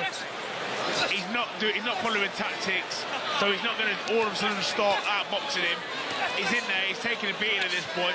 I understand him being in every chance, but I know Lee personally, he'll be too brave for his own good. I think Billy should do him a favour, you know, because these big shots, we're waiting for the inevitable now. That's what it feels like for me. Well, he's going looking for the shot which might end it now. Michael Gomez, he's had his man down. The right eye is closing. I think he's finding it very difficult to see through that side, Lee McGregor. And here comes Gomez again. Couple of body shots. Down comes the gloves. He hits his man twice with straight left hands into the head.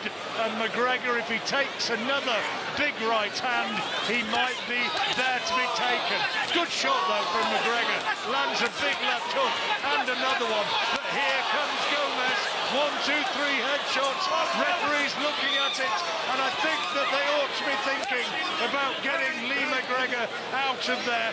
Billy Nelson watching on very closely, and I don't think he's going to throw the towel in yet. But McGregor has got to find some way of turning this around in this 5th round. We're not even at the halfway stage yet, and he is taking a hiding. John is fighting on instinct in there at the moment, McGregor, and that is it. He's got to find something from somewhere. I can't see out of that right eye. That's totally swollen now. And Gomez Jr. again. 2 shots to the body, 1 to the head. McGregor ties him up. Bad times here for McGregor. Did Gomez just punch himself out a little in that round? Because McGregor looked as though he was there to be taken, but he sees it through to the end of the round, but goes back into his corner, absolutely dog-tired. Adam Catterall, keep a close look at this, because it might be that Billy Nelson's about to pull him out. Yeah, I'm just keeping an eye on that corner because for me it's done. I know that we're only at the halfway.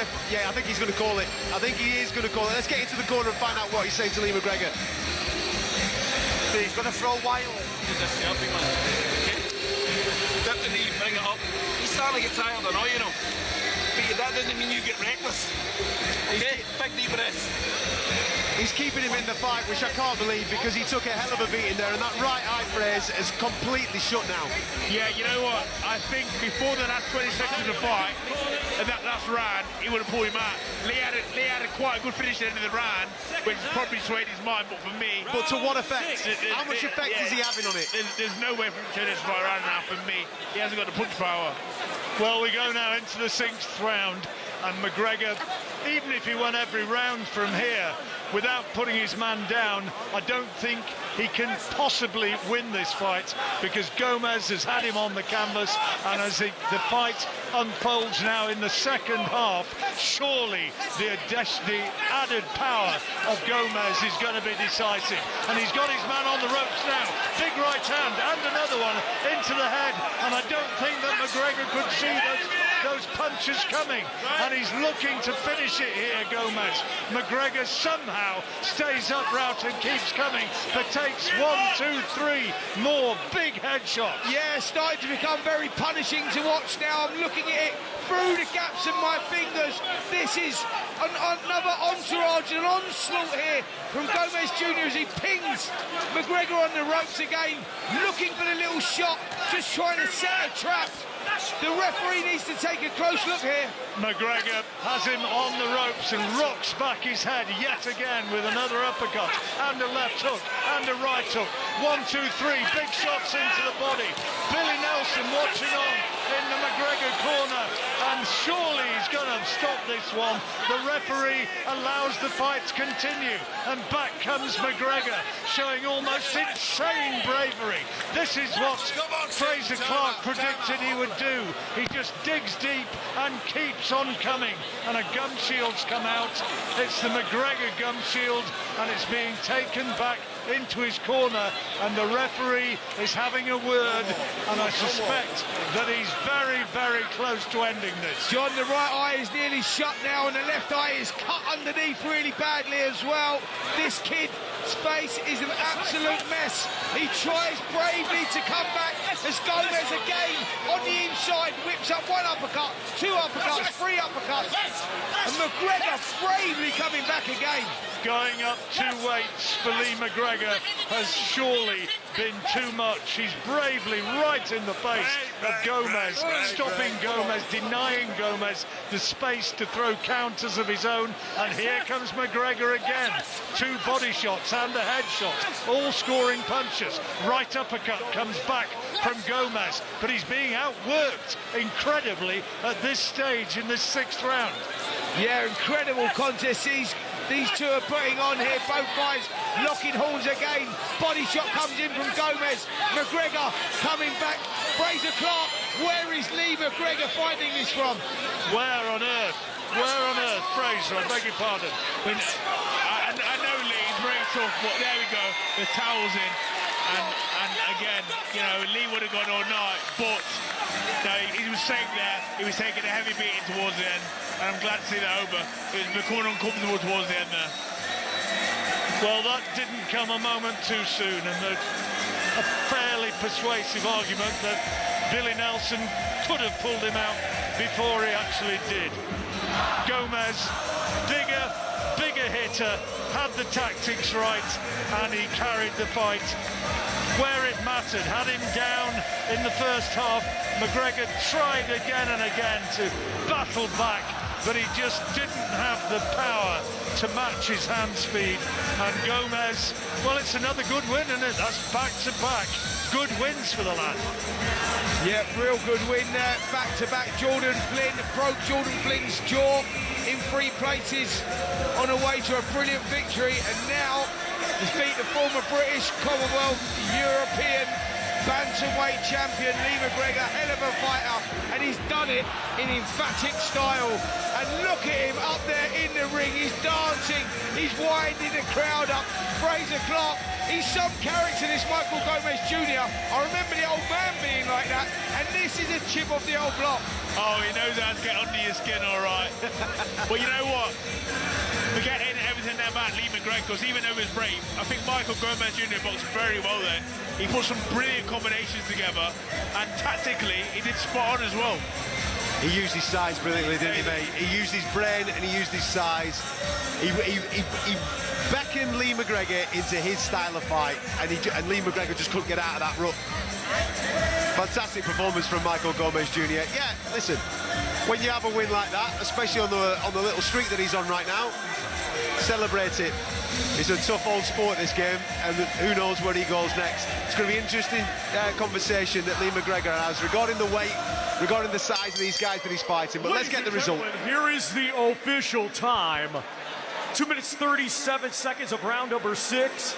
The red corner retires their fighter, and our referee in charge, Michael Alexander, accepts their retirement. Therefore, your winner by way of technical knockout, and now the WBA International Lightweight Champion, Michael Gomez Jr. There you go, good win for Michael Gomez Jr. Taking out Lee McGregor in our co-main event this evening at the Eco Power Stadium in Doncaster, the home of Doncaster Rovers, and the home tonight of Dave Allen. He's coming next against Filip Hrgovic.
I'm not the most confident guy in the world. I honestly believe I will get Filip Hrgovic to Doncaster. I am going to really, really shock him and shock the boxing world.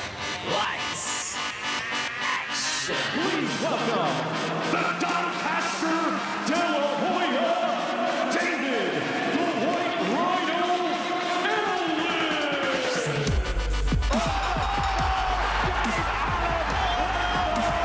This is the be-all and end-all. The Dave Allen story, it will all ride on this one night. Massive win for the Doncaster heavyweight. Whatever happens, I am having it. DN12 style, believe me.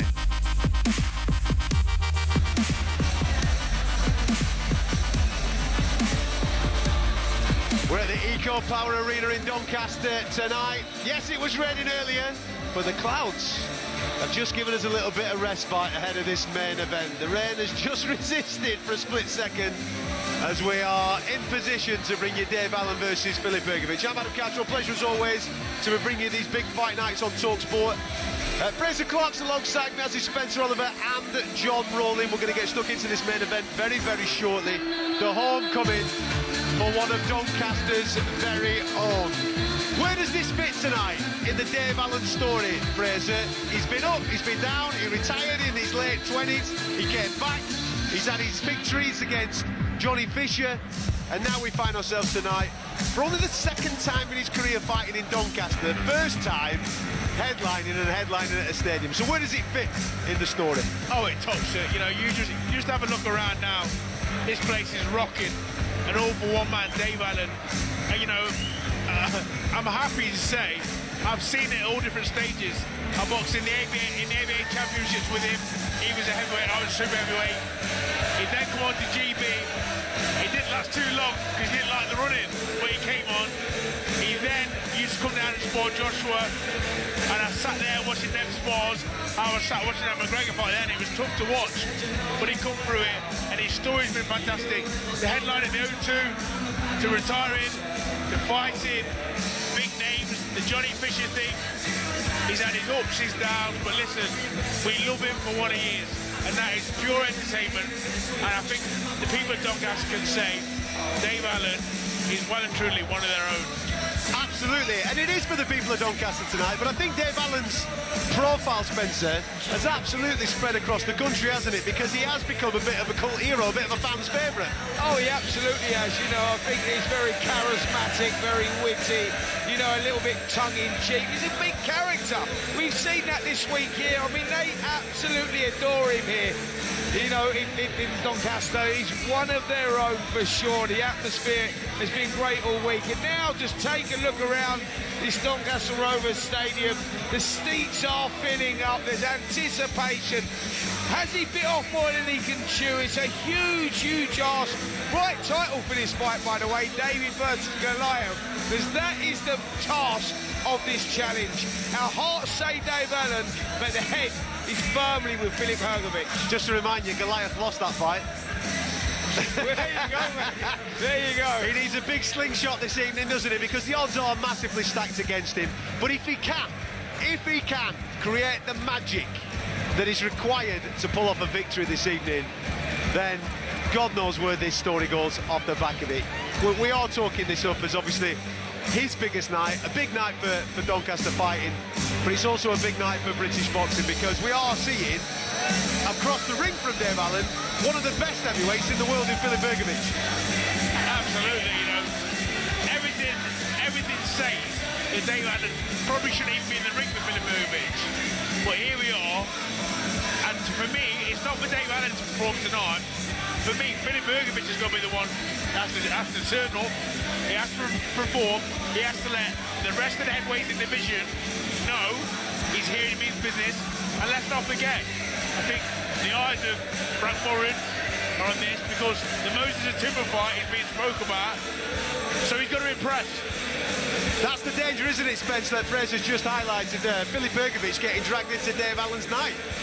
Yeah, that's absolutely the dangers. And as much as a fighter will say, no, I'm focused, I'm professional, I can treat this as my world title fight, you do have one eye on another prize. You know, he'll be looking at Dave Allen saying, this kid's not on my level, I'm going to get through this one, like a little warm-up fight. I know that most of the Talmont fight might be there, August the 8th. If I pick up a cup, I've got my number 2 ranking with the WBO. There might be a possible vacant WBO title fight coming up somewhere along the line. So there's a world of opportunity for Filip Hrgovic beyond this fight, and it is very easy, no matter what you say. Fraser can back me on this one. No matter what you say, it's very easy to take your eye off the ball. Even if you think you're focused, it's easy to drop the ball. Regarding Hrgovic, Fraser, did you expect him to be a little bit further along in his professional career than where we're at right now? I don't think the way that the division has gone with the titles has helped him. No, I think it's been a bit of a mess at the top end for a while now. With obviously them big fights for a while, then just seem to go between Usyk, Fury, and Joshua, didn't they? So I think he'll be as frustrated as anyone. But in terms of fights, I'd say he's always in a fight, a good value fight. You know, he's one of the more entertainment heavyweights. I would say that every time we see him, there's something entertaining about the fight. But in terms of his stature, where he is, you know, I think he's where he is where he's supposed to be right now, and then the level above is where he's trying to get to. We've been speaking quite a lot about corners recently. Obviously, last week there was a lot of debate off the back of the Fabio Wardley and Daniel Dubois fight. We've just witnessed one there where we were screaming at the corner for Billy Nelson to throw the towel in for Lee McGregor. Last thing we want tonight are brave referees and brave corners. I don't think we're going to get that because of the guys that are involved in the fight. We've got Steve Gray, who's the esteemed referee, and obviously Jamie Moore and Nigel Travis are in the corner of Dave Allen. Their first priority will obviously be the care of Dave Allen, but they'll give him enough time to roll the dice and try and wow this crowd. Listen, they know how brave he is, they know how tough he is, but they are compassionate people. They're 100%. You know, that Dave Allen, listen, he might not live to fight another day because it could be like towards the end of the road, let's say, but he's a family man, and he's done unbelievable to me, and let's not forget, he's already well ahead of where we expect him to be. Agreed. Before we get into the ring with Thomas Schreiber, let's get an update with Rupert Bell on the PGA Championship. We've got a compacted leaderboard as the third round comes to an end because it's a three-way tie at the top. Englishman Aaron Rai playing really solidly as he tries to win his first major. He's at 4 under for his round, 5 under for the championship. John Rahm's also at 4 under for his round to get to 5 under. The Spaniard playing some impeccable golf, and Chris Gotterup is the other player at 5 under. Earlier, Rory McIlroy put himself right in the mix with a 66 to beat at 3 under. World number 1 Scotty Scheffler not having it all his own way today. He's back at 2 under par, 3 back. PGA Championship update on talkSPORT with Arnold Clark. Get the UK's best used car deals guaranteed. Top stuff, Rupert. Thank you very much for that. Fraser, one of these moments like now, you're a heavyweight, you're backstage, you're in the dressing room, you can hear the noise of the crowd starting to get louder. What are these moments like? Oh, it's goosebumps. You know what you're about to walk out to. It's a cauldron. And if you're Filip Hrgovic, I think there's a bit more pressure on your shoulders than there is for Dave Allen right now.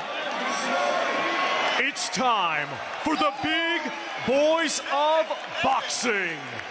Let's now welcome to the ring our main event participants. First, from Croatia, Filip Hrgovic.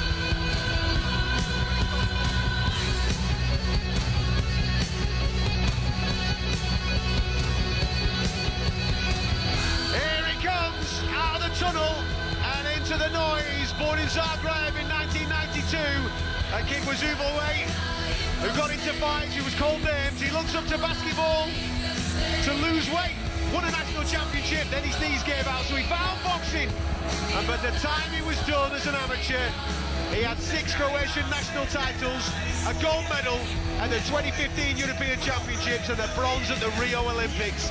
The first Olympic boxing medal in the history of an independent Croatia. His country's president gave him a national honour for it. 19 professional fights, 14 knockouts, only the one lost to Dr. Stoppage to Daniel Dubois. He came back, beat Joe Joyce, beat David Adelaide, and now he's here. And he's in the ring in Doncaster Stadium. 6'3", 33 years old, 6'6", trained for precision, built for damage. El Animal, Filip Hrgovic, representing his country of Croatia. And now let's welcome to the ring, from right here, Doncaster, England, known as the White Rhino and Doncaster de la Hoya, dazzling Dave Allen.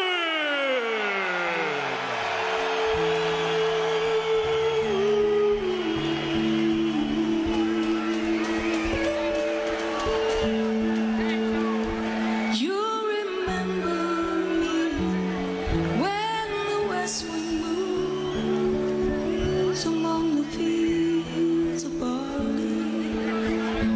You can tell the sun in his jealous sky, and we walked in fields of gold.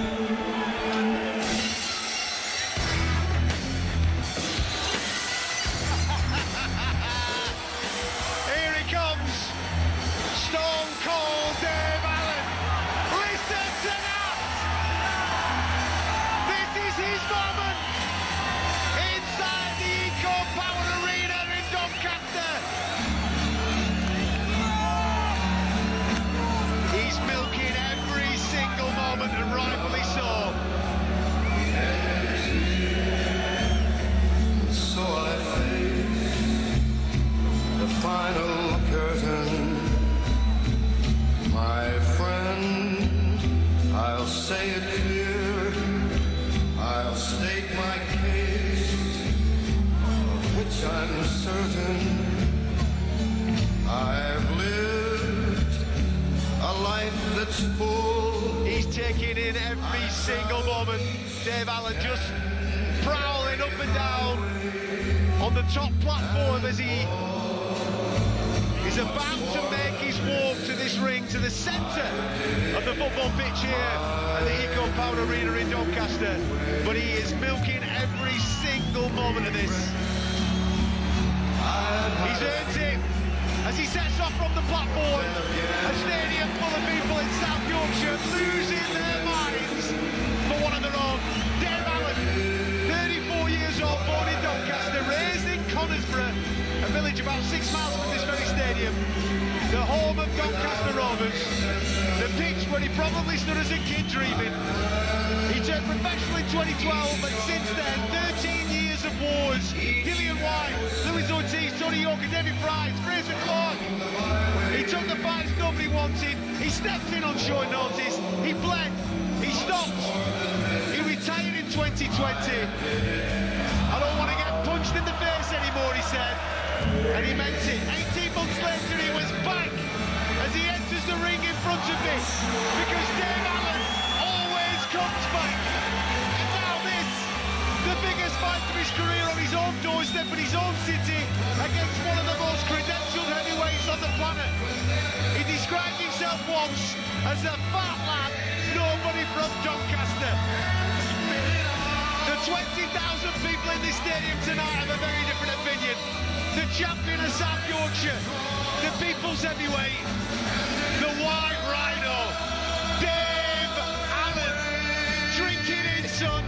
Drink in this moment. You've earned every single step of it. Listen to that crowd welcoming in one of their own.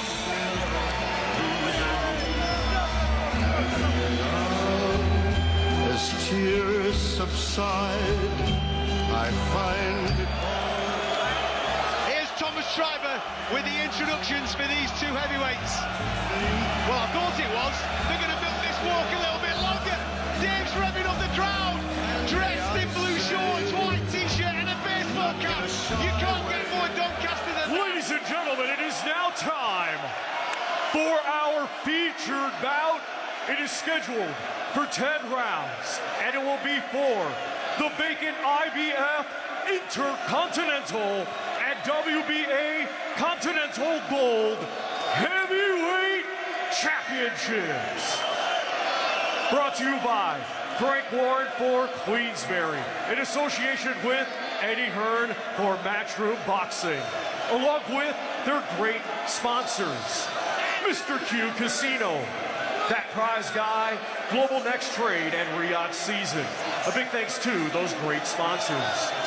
Sanctioned by the British Boxing Board of Control Area Representative Ian Crabb, along with the International Boxing Federation, President Daryl Peoples, Supervisor Tony Thibetti, and the World Boxing Association, President Gilberto Mendoza Jr., Supervisor Carlos Chavez Jr., Timekeeper Anthony Rushton.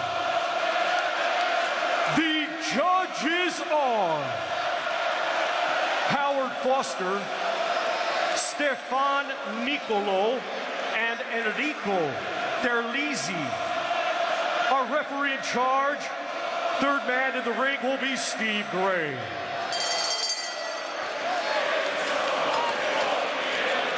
And now, boxing fans joining us live worldwide, and boxing fans here in Doncaster, England. The hour of truth has arrived.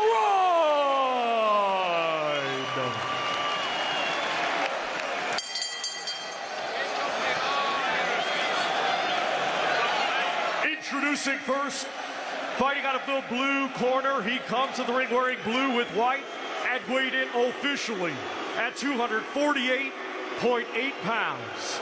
His professional record consists of 25 wins, 8 defeats, 2 draws. 20 of his 25 wins come by way of knockout. Ladies and gentlemen, here is the fearless, relentless, and fighting pride of Doncaster, England, known as the White Rhino and Doncaster de la Hoya, dazzling Steve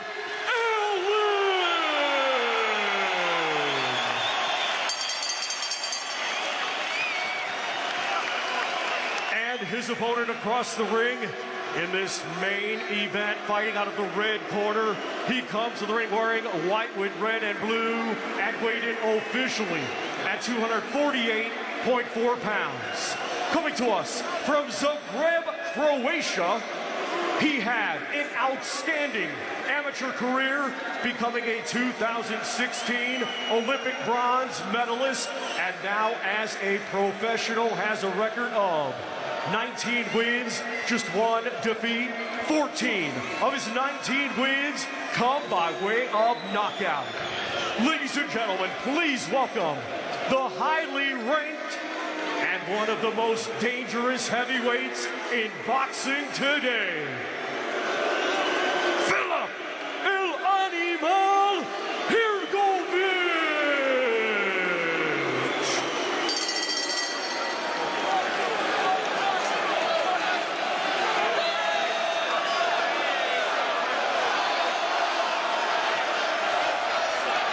There'll be a couple of moments here as both men have come out fully wrapped up, obviously, in this Doncaster outdoor fight. Gum shields going in.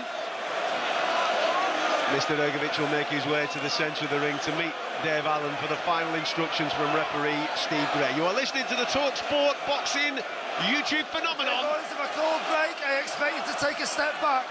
Don't throw deliberate punches on the back of the head. Protect yourselves at all times. Touch gloves. There you go. A stadium full of people holding their breath. Allen and Hrgovic staring each other down in the open Doncaster sky. This is what it's all about. The build-up is over. The predictions are done. Can David topple Goliath? We are live on the talkSPORT Boxing YouTube channel as well as the talkSPORT network. Calling you through Allen versus versus Hrgovic. Live on talkSPORT, it's Spencer Oliver and John Rowling. The action's underway. The crowd dreams, but now reality. The 8-1 on favourite is Filip Hrgovic, but what can Alan do? He aims a speculative overhand right, whistled past the chin of Hrgovic, who's got this big reach advantage, and he'll try to work behind a ramrod left-hand lead, and it straight away brings in a chopping right hand behind that, and that's the shape. Another right hand from Hrgovic, and the granite-chinned Allen takes it well, and another chopping right hand around maybe the back of the head coming in from Hrgovic. Yep, solid start from Filip Hrgovic here. Found the range with that jab, and has found the range with a right hand, and a big right hand slams into the side of the head of Dave Allen. This is not the start Dave Allen wanted. No, Allen would have been hoping for a fast start, and he wouldn't want to be tagged by big concussive punches in the early stages. There's another right hand from Hrgovic. Looks as though it might have gone around the back of Allen's head, and he indicates to the referee that he thought so as well. But as Hrgovic gets inside, trying to land big head shots, this time Allen does get his gloves up higher, left to the body from Hrgovic. Allen's going to look for that swinging overhand right. That's his danger punch. Yep, that's the key shot for Dave Allen, if he can get close enough to land that. But Filip Hrgovic towering over Dave Allen, using that reach well, controlling the space well, as he slams another jab into the face of Dave Allen. Dave Allen left the scraps on the outside. We've got a minute just over to go in this opening round, and Hrgovic is winning it big time. Big right to the body, misses with a left aimed at the head, gets Allen onto the ropes, tries to throw a chopping right hand. Allen comes back with a jab of his own, and he needs to start really establishing his presence in this fight. Jab comes in from Allen, aimed that overhand right again, and Hrgovic saw it coming and was able to block it as the crowd chants, "There's only one Dave Allen." Well, he's going to need this crowd right now, isn't he, as they're cheering their man on, but he's under another barrage of punches. Two right hands slamming the side of the head of Dave Allen, who can do nothing on the retreat at the moment. 25 seconds to go in the opening round of our main event here on talkSPORT, the home of boxing.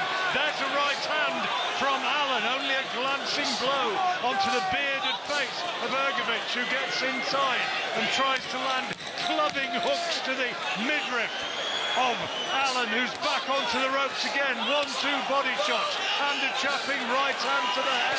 And another one, big left hand from Hrgovic, and the Croatian wins that round and wins it comfortably. Here's Fraser Clark.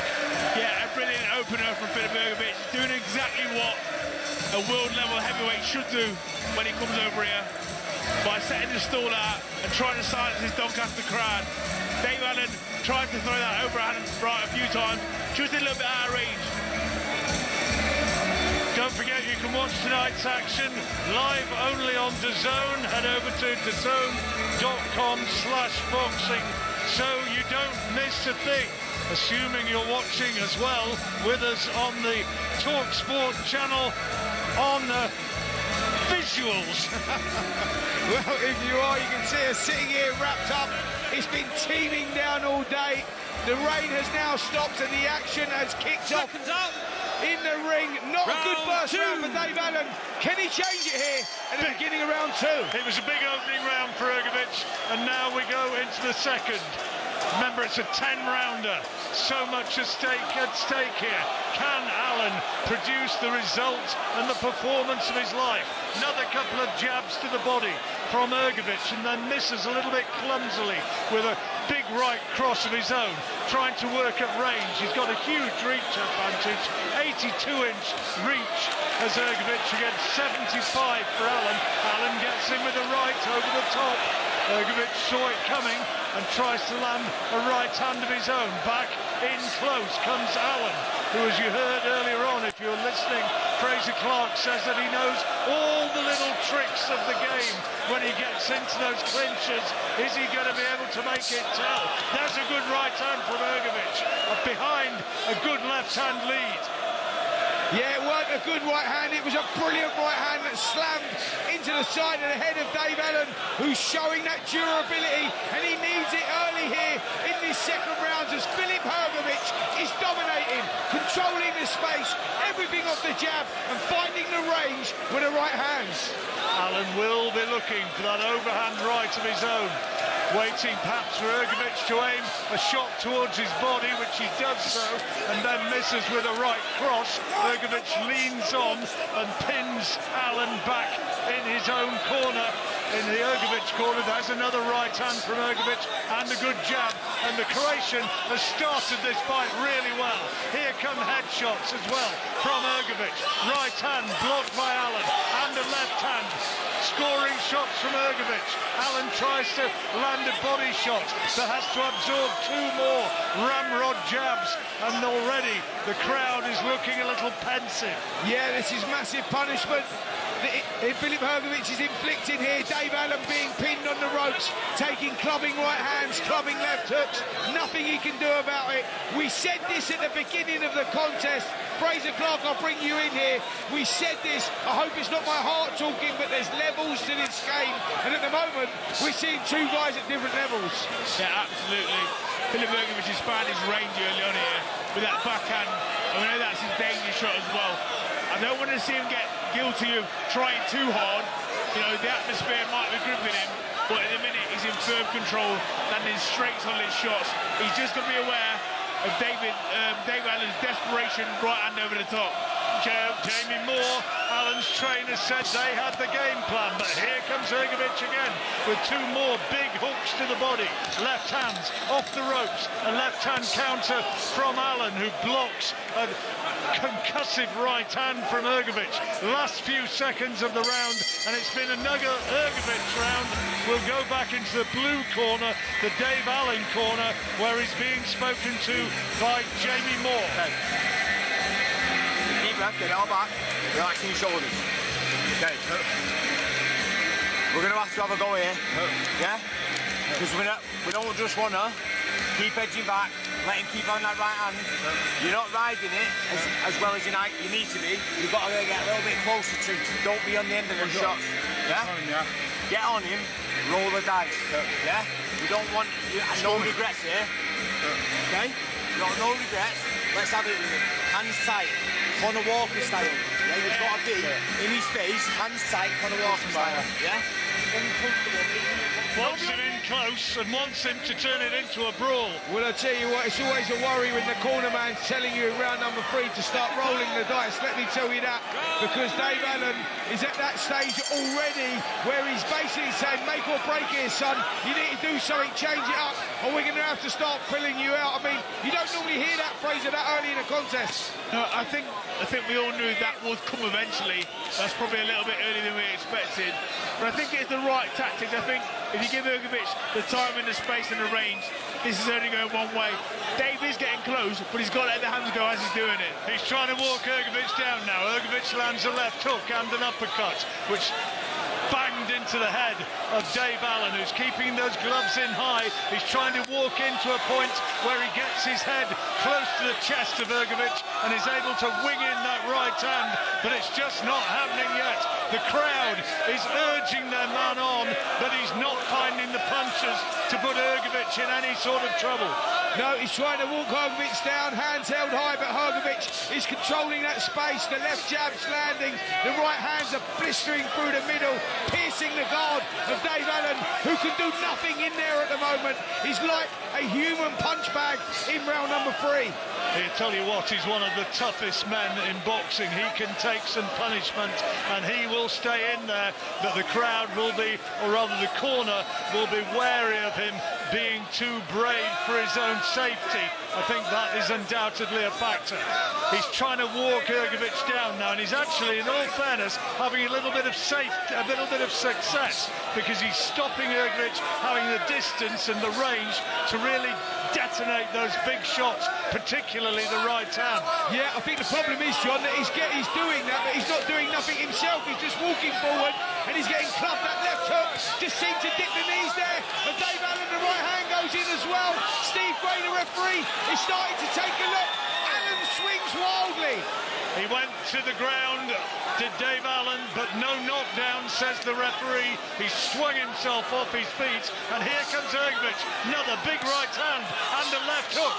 And Allen is in trouble on the ropes in front of us. Throws a wild-looking left-hand counter, and the referee is keeping a very close look at Dave Allen, and not a lot is coming back, if anything, off those ropes. And the referee is watching on as Hrgovic steps back to give himself space to throw another right hand. Right hand from Allen, only just missed the target. And Hrgovic is coming forward, and I think Jamie Moore is ending the fight. He's stopped it. He's come forward with the white towel, and he's said that the fight is all over, and Hrgovic wins a very, very one-sided heavyweight fight here. Not a title fight, but so much at stake. Allen wanted to make it the fight of his professional career, but he just didn't have the technical ability to do so. He's had a big payday. He's had a moment of pride, a spine-tingling reaction from the crowd as he walked towards the ring. But when it came to it, it was a question of levels, and Filip Hrgovic, an elite-level heavyweight, was just too good for Dave Allen. Jamie Moore take a bow. What a good stoppage. Dave Allen was on the end of it. Some heavy barrage of punches. Right hands and left hooks were slamming, thudding in the side of his head. Dave Allen's one of the bravest fighters that we have. He was never going to go down without a fight. The crowd were trying to roar him on, but that was an emphatic performance there from Filip Hrgovic, and a great finish. And I think that Jamie Moore there, Fraser Clark, I'll bring you in on this one, done a good job there. You know, he saved his fight from taking any further punishment. Absolutely. Listen, we all know how tough Dave Allen is. He didn't have to prove that to us, but there's come a point in the contest where you've got to be thinking about him. There wasn't a lot coming back. He was just taking shot after shot. He was almost like a heavy bag there at times. I didn't want to see him take too many more of those, to be honest. No, he wasn't he wasn't put on the floor. But listen, when you can't defend yourself and then big shots coming in, I think James did the right thing. 80 years ago in Doncaster, there was a great heavyweight hero called Bruce Woodcock. The whole country, the whole town got behind him. He was one of the biggest sporting stars in the country. And Dave Allen was brave enough to try and attain that sort of fame and that sort of performance in his hometown. It wasn't to be, but nobody should ever fault him for trying. Well said, John. I think you're absolutely bang on. That's what brings this. That's what's beautiful about this sport. It gives people an opportunity to try and create some magic, and I think that's the key word. It's not a failure to fail. I'll pick that up. Ladies and gentlemen, here is the official time. 2 minutes 37 seconds of round number 3. The blue corner retires their fighter, and our referee Steve Gray accepts their retirement. Therefore, your winner by way of technical knockout, and now both the IBF Intercontinental and WBA Continental Gold Heavyweight Champion, Filip El Animal Hrgovic. I know that we've been speaking quite heavily about Dave Allen, and we're going to hear from him in a minute. Hopefully we had Oladipo, who's in the ring. But Filip Hrgovic was magnificent tonight. He did exactly what he was supposed to do. Yeah, you know, all we've seen a few nicenesses between him, you know. When he come out tonight, Filip Hrgovic, from round 1, from the second that bell went, he thought, you know what, that's going out the window now. It's business time. And he did exactly what a fighter of that calibre is supposed to do. Because that could have easily been a lacklustre 10 rounds. You know, you're up against a game, tough opponent Dave Allen, but no, he set his stall out. Absolutely, he displayed the levels. And what I was going to say a moment or two ago regarding trying, it ain't a crime, is it, to fail? The crime is not to have a go. Dave Allen had a go tonight. OK, he found out that there's some serious levels to this game. Filip Hrgovic is a premier heavyweight, and he took care of him in good fashion. Let's hear from Filip Hrgovic, because Adi Oladipo's in the ring with him right now. Let's get a word from the victor. You wanted action from the very first round. Yeah, sorry guys. I know I'm not favorite guy here, I know they are now sad, but it is what it is. That's boxing. And thank to Dave Allen, thanks to his team, thanks to Queensberry Promotions, The Zone, for this great event. And I'm really happy for this win. And I'm moving forward to becoming heavyweight champion of the world. And yes, I started fast because I see that I connecting. He received all my punches.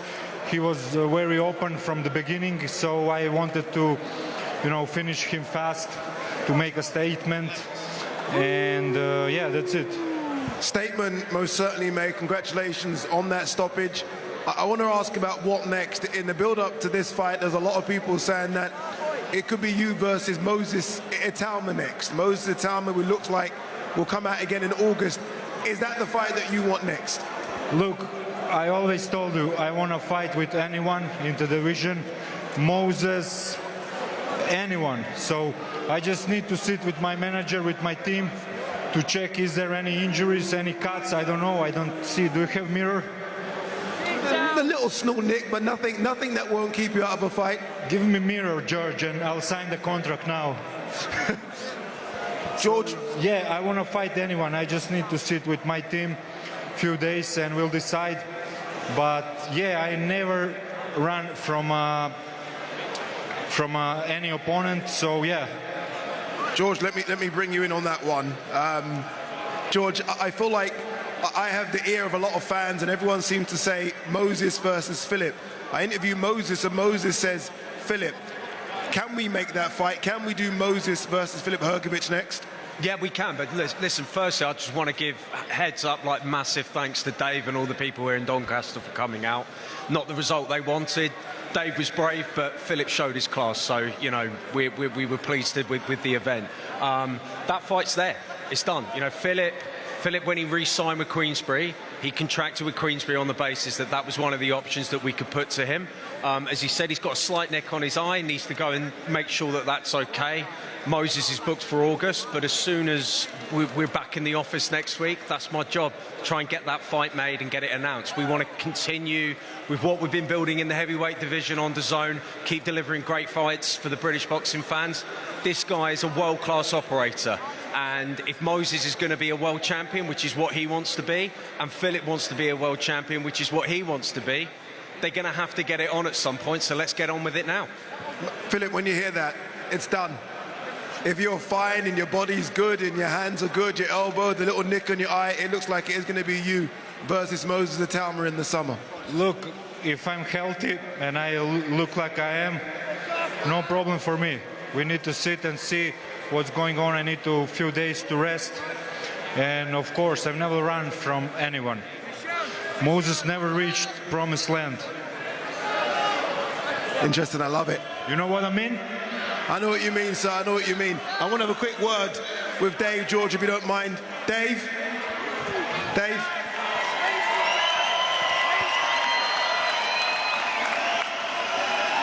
I saw your face as soon as Jamie Moore put the towel, and I saw the disappointment. It always was going to be a big task. It was billed as Dave versus Goliath. I almost feel like you start to get into rounds as well. I always feel like that's kind of what you do. You start to wear them down. Are you okay with the stoppage there? Yeah, first of all, Jamie, like my old man, Jamie's like my big brother, you know. I love Jamie to death. Come here, Jay. So I've been with Jay now 6 years. Jay's like my brother. Do you know what I mean? Like, I love him to death. I said to him, Nige, come here, Nige. Come here. Nige is like my granddad. So I love these to death. You know, I said to him, I will never go anywhere else, no matter what happens. These big fights, little fights, these are my fucking family, do you know what I mean? Ash Martin's here, Roger Sampson. These two, though, they've been with me through it all, basically, when I came back. I love them to death. And if Jay and I say enough's enough, enough's enough. So, first of all, I love you both to death. Thank you for looking after me. Thank you very much. So, yeah, the stoppage was, if Jay and I think it's the right choice, it's the right choice. You're born and bred in Doncaster. They came out for you. The rain didn't keep them away. You must love this type of crowd. Yeah, I'm very grateful, like you've all said as well. Doncaster is my home. I'm born in Donny. I'm Donny through and through, DN12, DN10, DN4, DN. I've lived fucking everywhere. I love... I love Doncaster. Everyone here, like, this is... Everyone stayed. I just got absolutely hammered, and everyone stayed to the end. So I'm very grateful. Thank you, Doncaster. Everyone else, people have come from all over the place. Thank you very much, because I'm not the best fighter in the world. We all know I'm not. I'm a good fighter, but I'm not a great fighter. But these people have given me a career of a world champion. Can't believe it. You've had setbacks before, Dave, and you've always been able to rebuild and come again. The dream was a British title. Do you now just have a bit of a break and set your sights on that one? Do you know what? No excuse. I tried my heart out. Filip Hrgovic, too good for me. And that's not an excuse. If I got offered to me, I'll box anybody. When it's here, I'll box anybody. Just want to say thanks to Dave. I know he was here, and I just want to say a big thank you. Thanks to Lee and everyone involved in getting it here. In terms of British title, I've got 2 kids, me. I love them to death. I've had 36 fights. I love my missus sometimes as well. Sometimes, not all the time. I'm just so grateful I'm still boxing at 34. It should have been over many times. The British title, yeah, my old man's here. Where's my old man? Is he? He's gone to the toilet. Well, he's not here, so I love my dad. And I love my granddad very much when he was here. And they want me to win the British title. Maybe I can, maybe I can't. It's a great title to win. Richard Riakporhe, I'm not sure if I could hang with him, to be honest. But I just want to have a few more. I spoke to Ed there. A few more fights. Look at the Carl Froch is here. Can you believe it? Carl Froch's here. So yeah, I just you know what? Fuck me. Thank you, everyone. I just can't believe it. Thank you. Eddie, very quickly, Ed, you're here. You've been with him for a long time, some ups, some downs. It was always going to be a tough task. We know how good Filip Hrgovic is. On that British heavyweight title fight, surely that's something that can be made for Dave? Yeah, I mean, look, what you saw tonight was obviously a fairy tale story that didn't quite have the ending, but you also saw a British-level heavyweight against a world-class heavyweight in Filip Hrgovic, who was much too good. But we're just going to cut Eddie Hearn off there talking to Adi Oladipo, because Spencer Oliver has managed to make himself or make his way to the ring to speak to Jamie Moore. Let's get a little bit of insight. Yep, I am here with Jamie Moore. Jamie, trainer of Dave Allen. Listen, mate, what an amazing turnout we had for Dave Allen. He gambled, he took the gamble, but it didn't quite pay off. Yeah, mate, listen, there's levels to the sport, isn't there? And we tried, we rolled the dice. He wanted to do, you know, try and give himself the biggest challenge, and he fell short. I was never going to let him get hurt. You know, I love him to bits. He's a great guy, and you know, he's a world-class fighter, Hrgovic. We knew the task at hand. We needed to try and get into those sort of middle rounds, drag the energy out of him. But he was so accurate, and you know, Dave tried to ride him on the ropes. He tried to weather the storm, but it was just too much for him. Jane, we've seen brave trainers in the past, you know, but we know that you've got the welfare of your fighters at heart there. He was under heavy punishment, really, from that opening bell. You was up on the ring earlier, weren't you? And then you got back down, you got back again, you made that decision. He was... Listen, there's a lot of pressure in moments like this when there's a lot of people here. They paid their hard-earned money. You know, Dave's adored by them all, and everyone loves that sort of the dream of him ending it with one shot. But the fact of the matter is, he was going to get stopped. You know, I could see, I know him inside out. Hrgovic is a world-class fighter, and I just couldn't risk. I didn't want him to get knocked out. I wanted to make sure he's got 2 young kids. He can live to fight another day. He's at British level, is his level, and he's got 4 more fights. He wants to get to 40 fights and done so. He can rest up. Hopefully we'll have another couple of fights, maybe get a British title, and he can walk off into the sunset. Jamie, like you say, live to fight another day. You did save him to fight another day. Richard Riakporhe, British champion. Them sort of fights are in his sights, you hope. Mate, hopefully, listen, let him have a rest, see what he wants to do, but he wants to get to 40 fights, so we'll see what happens. Right, Jamie Moore, thank you so much. Guys, I've got to throw back to you. I'm just getting dragged off the side of the ring here by the security guard. That's been happening for the last 2 minutes. Do they not know who you are? Tell them who you are, son. Tell them who you are. What's the matter with you, Spencer? Get them elbows out, lad. Get amongst it, you know what I mean? Great words from Jamie Moore there, and he was absolutely bang on. Listen, from the very get-go of that fight, Fraser, the accuracy of Filip Hrgovic was frightening. The jab was on point, the right hand was on point. And yes, we know that Dave can take punishment, but you don't want to see him taking too much undue punishment from such an elite guy. When the shots are clean and they're accurate, and it becomes a matter of time then, you know, it really does. Dave was, and it's not even just the ring position, it's what's coming back. it was one-way traffic. So Jamie made the absolute right decision. And listen, even though it's not the result we all wanted, I think we go home happy knowing that he's not in the position that we seen last week. You know, Yes. we see a fighter in a really bad way last week. So there we go. Listen, we didn't get the fairy tale. These fans didn't get their magic moment. But what they do get is an opportunity to celebrate someone that is just like them, representing them in that crowd. He is the working class hero, isn't it? That Dave Allen walkout, if they can bottle that moment up, they got what they came for. Because it one of their own, in front of their own, he came out, he owned it, he got in there, and like you said, he had a go. He didn't come here and fall over after the first punch. The towel come in. He didn't drop to the floor. He gave it his all. Well, let's get back into the ring, because Spencer Oliver now, after being kicked out 2 minutes ago, has got in the ring, and he's with Dave Allen. You know I'm a little hustler, boys, and I had to get back in the ring because we needed to speak to the White Rhino. Dave, what a night for you, mate. The result didn't go your way, but this is what dreams are all about, right? Yeah, you know, I took the fight. It was offered to me. It was like a winning lottery ticket, if you could call it that. But I just weren't good enough, and that's fine. He's a very good fighter. I knew he was good. He was, yeah, he was really good, actually. He threw his right hand a little. It was a different...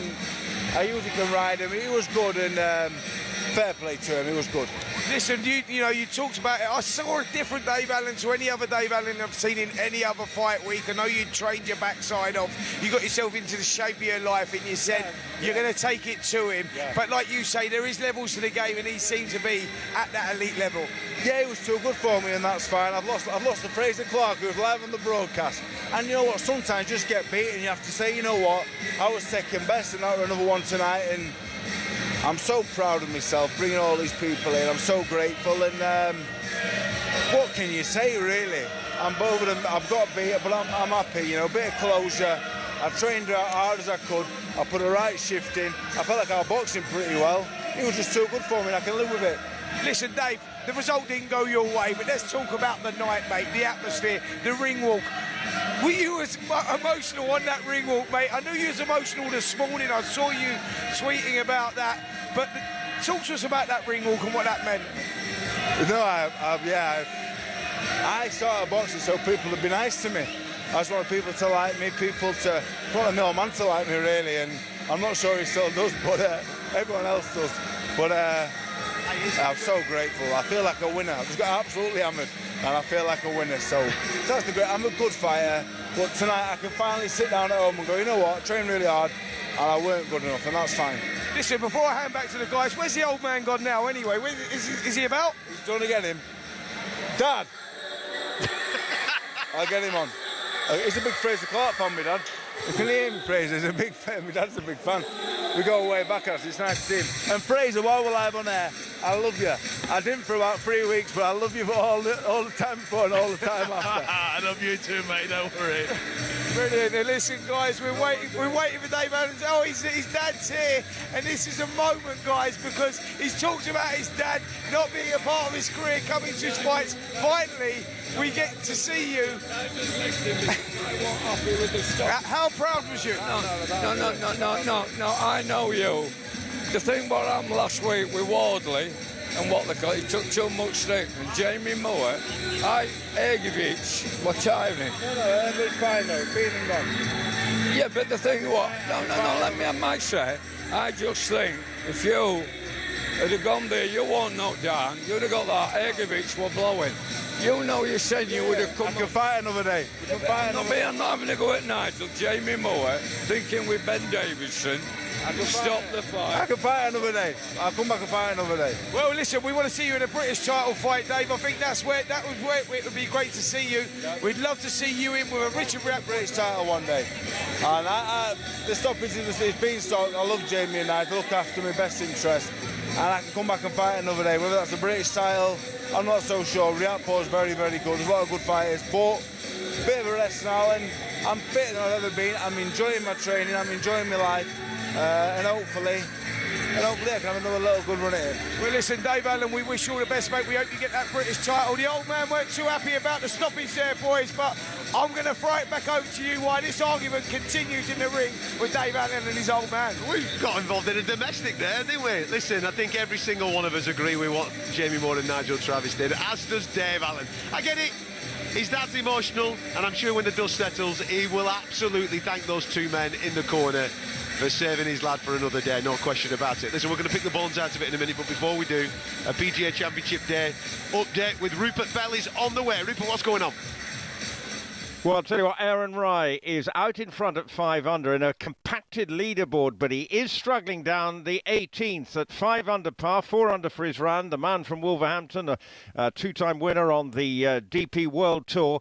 Well, as I say, got trouble down the 18th, so he may struggle to hold on to his lead. But as I say, compacted leaderboard, Matty Schmidt, Nick Taylor, John Rahm, all in the clubhouse at 4 under par. Good round from John Rahm, a 3 under round from him. And the German, Matty Schmidt, with a 5 under 65 to get to 4 under. Ludwig Oiberg out on the course is still on. He's on 4 under. Rory McIlroy is right in the hunt, just 2 back at 3 under after an earlier 66. Scotty Scheffler's not having it all his own way today. He's at 2 under par, but he's still got a few holes to try and pick up a birdie or two to close in on the lead, which is held by Aaron Rai. But looking at the way he's playing the 18th, it may not be for much longer. PGA Championship update on talkSPORT with Arnold Clark. Get the UK's best used car deals, guaranteed. Top man Rupert, thank you very much for that. I think there's going to be a party in Doncaster tonight, isn't there? I think they're all off to go and enjoy themselves and celebrate what they've experienced this evening. Bit of a rest for Dave, you think, now? I think they should celebrate, and I think he needs a rest. Yeah, listen, thankfully, there wasn't too much punishment. Yeah. So, listen, he's trained hard, he needs a rest. Like I say, he wants 4 more fights, and I think because he didn't take so much punishment there, he can get them. He absolutely can get them. When have you got a date in mind for yourself, Rez? Come on, give the fans an update when you're thinking. Listen, you're ready, are you? You're ready to go. I'm back in the gym, and that has got the juices flowing again. And last week's heavyweight action as well. ASAP, get me out ASAP. There you go. He's laid it down. Make sure you get him out ASAP. Well, thank you very much for your company tonight, mate. Next time, hopefully, we'll see you in the ring. John Spencer, superb as always. It could have been easy for Filip Hrgovic to get drawn into a fight tonight. Stadium full of people screaming for their man. Emotion of the hometown crowd. The story of Dave Allen, one of the most popular men in British boxing, fighting in his home city, on his own patch. That kind of atmosphere has derailed many fighters previously. It didn't happen to Filip Hrgovic. As for Dave Allen, the White Rhino, this city will never stop loving him. Thank you very much for tuning in. We'll catch you next time.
Sport.